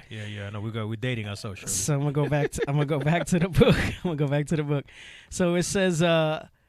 As for King, by the time he died in 1885, his ranch encompassed 500,000 acres. I can't even fathom, like, none of us can really fathom what that type of amount of land looks like. Ridiculous. I mean, unless you're in that field or whatever. But the majority of our people, we don't know what that is. Employed more than 500 people and even contained its own town, Santa Gertrudis. The Santa Gertrudis Ranch House recalled former Texas Ranger George Durham in a chilling insight into life on the Nueces Strip, was more like an army arsenal inside. In one big room, there were 80 stands of Henry repeating rifles and maybe 100 boxes of shells. 2 men stood in the lookout tower day and night, and there were always a man at the ready for each of those rifles because that's his nature. He said, damn, I got all this, and I know I didn't get it by the right way, so somebody may try to come and take it from me. I'm a fugitive and a vagabond. Right, a fugitive and a vagabond in the earth. That arsenal was there for a reason. Many of the new land barons rustled cattle from one another and from the herds of the Tejanos. So Tejanos comes from meaning they were the native of that region, right? And there's more history behind the word and the term, but that's outside the scope of what we're going over. Richard King, an infamous cattle thief, was said to have turned the Texas Rangers into his own private security force. His neighbors mysteriously vanish whilst his territory extends over entire counties, wrote a newspaper correspondent for the Corpus Christi World about King in 1878. 50 cents a head is paid to Mexicans for branding cattle on the plains with the King monogram, and somehow no one's herds can be induced to increase but those of the future cattle king. Meaning he would pay Issachar to go out and sneak in to where other Edomite ranchers' cattle was, so that he could brand them with his mark, so that he can claim them and say, "Oh, those are mine," and they wandered off. Yo, they're evil, bro. Bro, I'm They're telling freaking you, evil, man. They're freaking demons, man. Mexicans who dared challenge the Anglo encroachment were often branded as bandits and outlaws. And you know what's heavy about that? That's the same mentality that they do with us. We're a hate group. We're separatists. Anything that challenges the Anglo way, the Edomite way, that challenges their agenda, that challenges what they're trying to push out, they start to go ahead and falsely call you different types of things that you're not in order to demonize That's you. how you know this is the truth. Yep. Because they understand that if this continues, and they don't try to stop it, which they're not, they're just trying to prolong the inevitable, that their place of rulership will be is done. Yeah, they brand you as bandits and outlaws. The most famous bandit of them all, Juan Cheno Cortina, was another Canales ancestor. In July 1859, Cortina, whose mother owned the Rancho del Carmen, shot a Brownsville marshal after witnessing whip a drunken Mexican. I put like Moses when he saw the Egyptian beating the Israelite. That was in his spirit. So this guy, Juan Cheno Cortina, he saw a marshal whipping a drunk Mexican, so he shot him. He killed him. He said, "Man, I'm tired of this stuff right here." Hey, I'll give you an example, right? Because here in America, it's called whatever the president's name, Joe Biden's the Biden administration. In Syria, it's a regime. Right.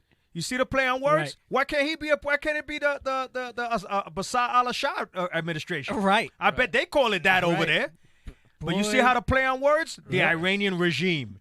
Yep. Yo, I'm telling you, man, the devils, man, they freaking play on words, man. But here in America, oh, it's the administration. Yep. No, you're a damn regime, man. Yep. You're evil as hell. What the hell are you talking about? Hey, Jabari said that the King Ranch, that's what the Ford Truck King Ranch edition is. Wow. Yo, that's heavy, bro. That's heavy. Like we read in Psalms 49, that it will continue for generations, their name and their legacy. Yeah, that Dukes. Yo, I'm telling you, man. Yo, boy, man. Hey, and you know what? Because they know in their spirit that they don't have a name in the future, in the beginning. Bring it out. Right? Bring it like out. you read in 1 Ezra 6 and 9, right? It talks about Jacob is the beginning, Esau is the end. They know that they don't have a name, so that's why you watch all these movies, you watch all this. What do they talk about? I want my name to be remembered. I want my name to be remembered. Hence why they have to name land and streets Yes, after themselves. Yes. It's in a feudal attempt. Because Right, it's it's in a feudal, feudal because once attempt. Christ returns, they're going to be wiped from existence like they were a bad dream. But for many years before this truth cap, it wasn't feudal. You know why? Because subconsciously, we felt like we were nobody because every Right. name on the streets and in the lands Right. is an Edomite's name. Right. So that's why they continue to put their statues up and everything too. Hey, and that's why you have us over here fighting, putting civil actions to get a street named in Harlem after King, after so-and-so, after Che, after whoever it is that's out there. When we have a planet A that universe. belongs to us. Hey, and guess what? When they do those name changes, they never take the original anymore. If they put it on top. Right. You know what? You're right about that. They don't take that thing off. Yep. They put it right on top. Yep. AKA. That's it. That's it. Also known as. So it says he then rode into town with 50 followers, raised the Mexican flag, and shot to death the local jailer. And hey, he's a little bit like, he's kind of like the Mexican Nat Turner. Yeah, right? The way he rolled with this joint.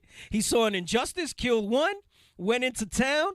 It said that they went and he took 50 followers, they raised the Mexican flags, and they shot to death the local jailer and 4 other whites who had been terrorizing Mexicans. Look at that. The town's whites dispatched a militia and a company of Texas Rangers to capture him. But Cortina raised an army of 1,200 Mexicans and routed them. He then declared war against the Anglo settler minority. No, this dude was a bad dude, bro. So for the next 2 decades, for 2 decades, all right, Cortina's band launched sporadic guerrilla raids, and this is in the United States, right? This is the Texas territory, into Texas from safe havens on the Mexican side. Neither the Rangers nor a contingent of federal troops dispatched to the territory and commanded by Colonel Robert E. Lee was able to capture him. Accused of cattle rustling and indicted for treason, Cortina became the most feared Mexican-American in Texas. Hey, they had to call that Edomite Lee, right? They got General Lee to get him, and he was all the way over here in the South. They had to bring him all the way to the West, bro. That's how bad this dude was. Hey, that's the same thing. You know what else this reminds me of? When Spartacus did his thing, and they had to call all the generals in to try to stop him. Yeah. Hey, Right? because that was us too. When I say Spartacus, because that was Israel. Right. Hey, he was a colonel before that. Then he became a general because I think he conquered him. After they gave that dude rank. He became a general after that. You're right. He was a colonel. They sent him over there as a colonel, man. Dude came back a general. Yo, he's so crazy, bro. Mere rumors that he was in the vicinity panicked whole towns. The only respite from his attacks occurred between 1862 and 1867, when Cortina declared a truce with the United States and turned his guns on the French army after it occupied Mexico and installed the Austrian Archduke Maximilian as emperor. So he only stopped banging on the United States and he did it crafty. He said, okay, I stop. Because he had to go deal with this business in Mexico. But he came back after that, and he broke the truce just like they did and said, I'm going to come and get on y'all again. Wow, one of Cortina's top officers during the resistance to France was Servando Canales, a veteran of the Mexican-American War and son of General Jose Antonio Canales. Like his father, Servando Canales went on to serve as governor of Tamaulipas. Cortina, however, remained the most powerful politician in the region until he was arrested in 1875 by President Porfirio Diaz at the request of the United States and thrown into jail in Mexico City, which means they hovered something over him. Again, this is before the school of the Americas, but that same mindset where they had to influence the region, so they got one of them in their pockets, right? And they wound up going to him, and he basically betrayed him. Dude, that's the only way they can never really defeat us fully, or at least momentarily stop us. Right. It takes a freaking Judas or Benedictano. Man. Right. The Cortina War slowed but did not stop the Anglo expropriation of Mexican wealth. In 1850, property in Texas had been pretty evenly divided between the two groups. That year, according to the U.S. Census, Tejanos comprised 32.4% of the workers in the state and owned 33% of its wealth. Over the next 20 years, however, things changed drastically. By 1870, Tejanos were 47.6% of the workforce, but possessed only 10.6% of the wealth. And let me tell you, see, that was a lasting effects that you see today, because how they talk about our numbers together collectively. If you take so-called black, so-called Hispanic, so-called Native Americans, and put them together, we outnumber all the other races that are here in the United States. Easily. But we have a fraction of the wealth as a people, that's which is a disparity that doesn't make sense. Doesn't make sense, especially when the world is ours. Yeah. But see, our people aren't thinking this way. Wait, how does this happen? How was this once ours and we were indigenous, yet collectively we outnumbered them, yet we're the poorest? Dude, that's Cortina. Typically. That's Cortina. That's Cortina, Don Juan Cortina. Giving the United States hell. In South Texas, where Mexicans remained the overwhelming majority, 1/3 of the ranches and all the large estates were in Anglo hands by 1900. Only the smaller Tejano farmers clung to their titles. Among the diehards was Luciano Canales, who ran the family's Buena Vista ranch. Because of Luciano's determination, Fícaro Salazar, his great-grandson, still retains title to 200 acres of the old ranch. They had to protect it with guns. Salazar, a San Antonio Army engineer, recalled in a 1992 interview. Any poor fellow who didn't lost it. Even as thousands lost their land, though, other Mexicans kept migrating into the Southwest. More than 1 million arrived in the region between 1900 and 1930. Yeah, because it was their region. And after all this BS, they were displaced. They had nowhere to go. I just want to read a couple more points before we wrap up. I think I only have 2 more points that I highlighted. Yeah, time flew, man. I know. That's why I wound up having to do 2 parts on this, because last week we were banging on it too. It's gonna be 20 parts. Go to my next page, 104. Right. So I want to read this little part. Despite Garza's victory in Kingsville, I'm clipping it a little short, right? And a few other in Los Angeles and San Antonio, the cry for equality and respect from the generation of World War II went largely unheard, because letting you know that they were still battling. Going back to what Jesse Jackson said during that so-called civil rights era, we largely think of civil rights, and we automatically, because historically it's gotten more coverage in the media, it gets more coverage. We only think of civil rights as a black thing. 10 And it's not. It's an Israelite thing, because we were there in the same afflictions. So it says, you read about this guy Garza, and it talks about him fighting for equality after World War II. The cry for equality and respect from the generation of World War II went largely unheard, and segregationist policies against Mexicans persisted into the 1960s. So we were also under those segregationist policies. We were also under Jim Crow, right? They called them black codes, but they applied to us. We were just a different shade of black to them. Like I said, we just had straighter hair than the rest of them, right? Look, he says, the first time I was made to sit on the sidewalk for speaking Spanish, I was 6 years old, recalled Sandro Garza, the daughter of Imelda and Manuel Garza. I got caught because I was speaking to the janitor. He was Mexicano and my next-door neighbor. By the 1960s, the majority of students at nearby Texas A&M were Mexican Americans. For the first time, they ran a slate that won control of the student government. They began calling themselves Chicanos. So you wonder where that term comes from. Very briefly, it was by a bunch of students that wound up taking over the student government at Texas A&M. They began calling themselves Chicanos, turning the slang word that had always been used among the poor in the Southwest to describe those born north of the Rio Grande into a badge of pride. So Chicano simply meant, in the slang term amongst Mexicans, that they were born north of the Rio Grande, meaning they were not officially part of Mexico. They were born on the northern part, right? Not what is now Mexico. The moniker became a way for young people to connect culturally with the Mexican homeland. So you see how people are always looking for identity, right? And Mexico really, at the end of the day, is not even the ultimate homeland, right? Israel is where we migrated from, according to Second Esdras, right? So you see how it's important to band together unto something? Not as Mexicans. They were looking for something. They banded together as Chicanos. In much the same way that change from Negro to black had affected the civil rights movements in the South. See the comparison that he makes. Chicano had the same power and unity for them that instead of saying Negro, it started saying black. They unified behind that during the civil rights movements in the South. Some Chicanos even started referring to the Southwest as Aztlan, the name Aztec historians in the Codex Ramirez gave to the area north of Mexico from which their ancestors had come. Reacting to the decades of Anglo-racism, they now quixotically saw Aztlan as a historic homeland in which Mexicans would eventually become the majority again, recovering their land from the white settlers. That is the same drive, just on a slightly misguided scale, that we need to have as a people. Because the whole earth and everything in it was created for us, the Most High said. So we need to unite, not as Chicanos, not as black, not as anything else, as Israelites. And keep these commandments in the faith of Christ, continue to rally and push the people together so that we can reclaim, like the prophecies say we will in the Bible, all that belongs to us, right? Jacob is the beginning and Esau is the end. Esau is the end. You gonna say something, Cap? You know what's interesting about that? That they were uniting under the title Chicano, right? Mm-hmm. But they still didn't know how they got where they at. No. That's why I say it was misguided.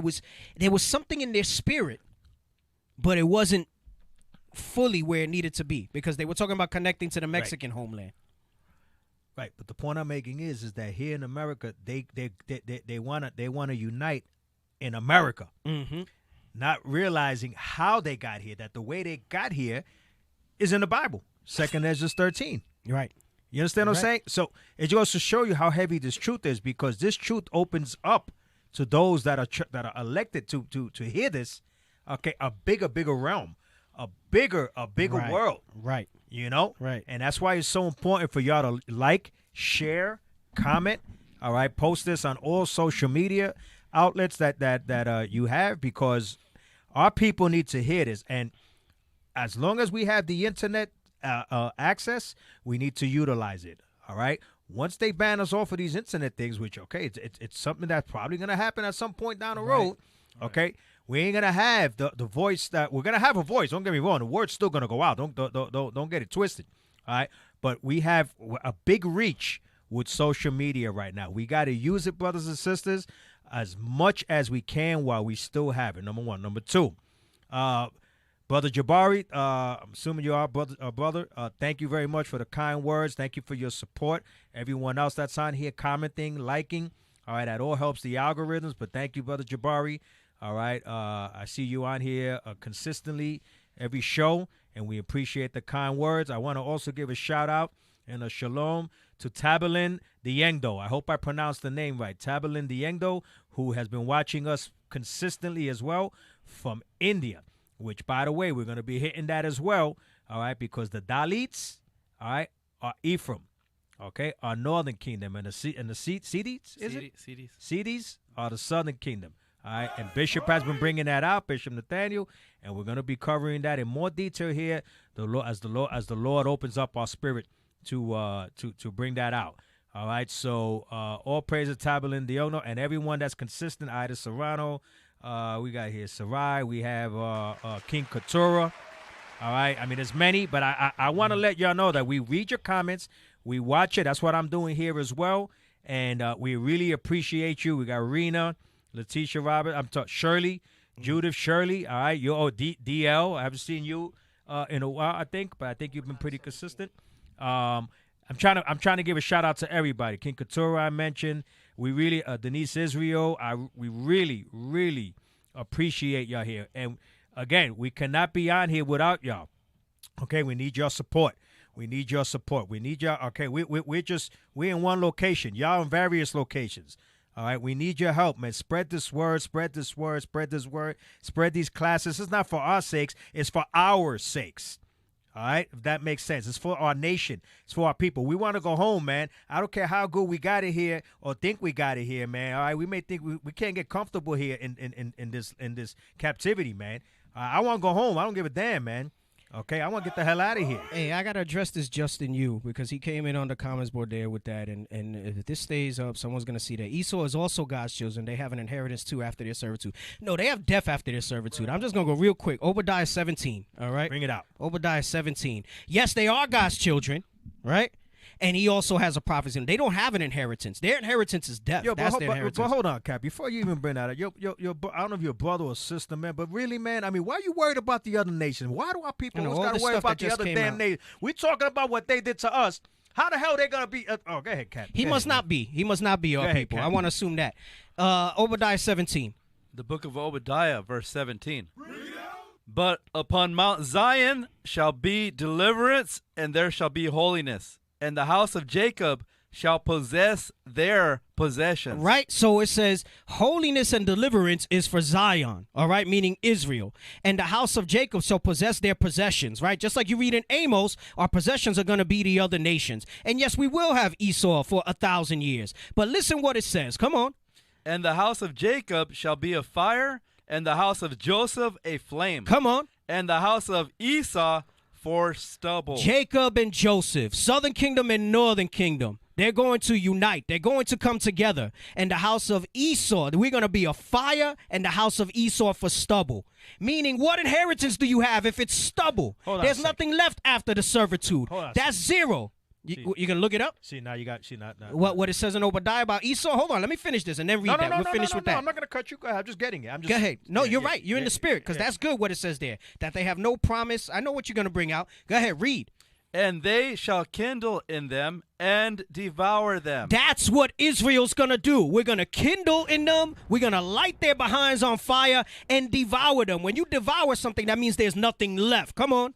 And there shall not be any remaining of the house of Esau. And there shall not be any. No, there'll be some.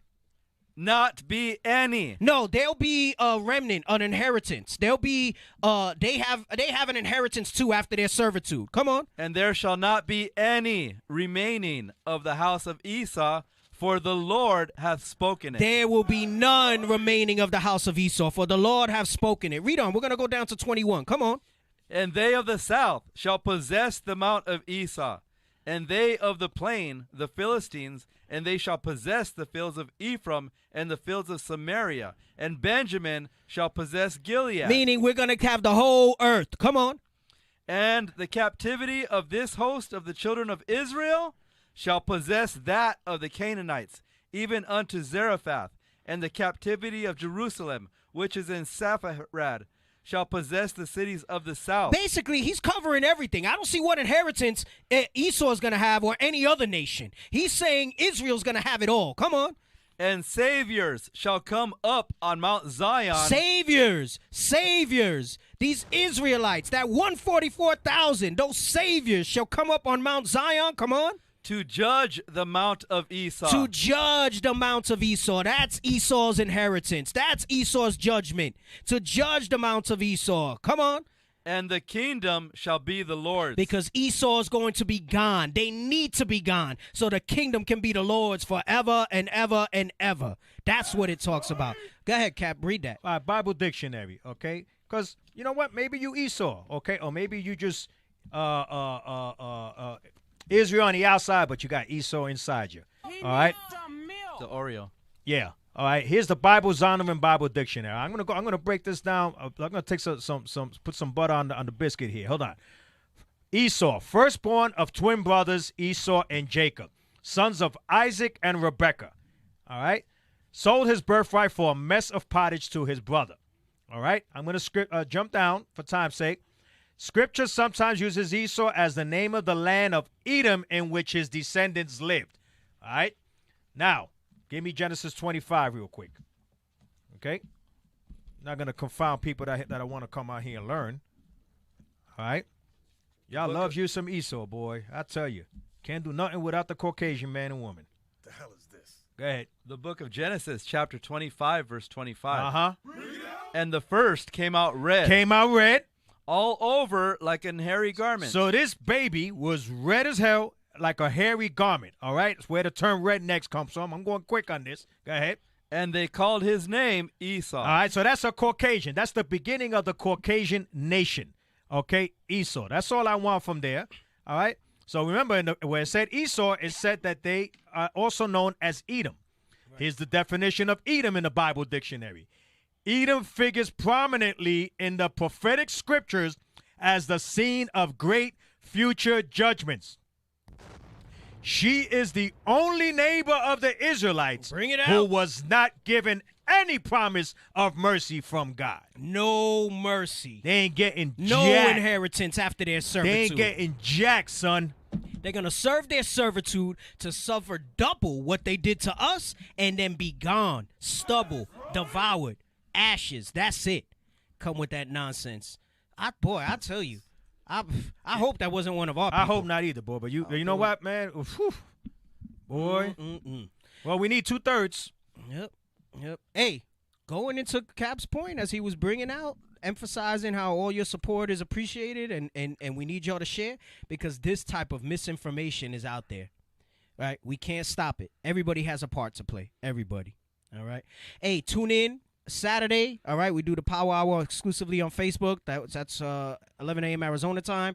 Lord's Will be on next week, Wednesday, 7 p.m. Arizona time, all right? Continue to like, share, and support like Cap was bringing out. With that, we say shalom. Shalom. Shalom. Lego. Israel is back. We back. Israel is back. We got back. the nations running scared because Israel is back. All lies on us because we keeping them laws. When the Lord returns, Babylon will fall. Precept solid.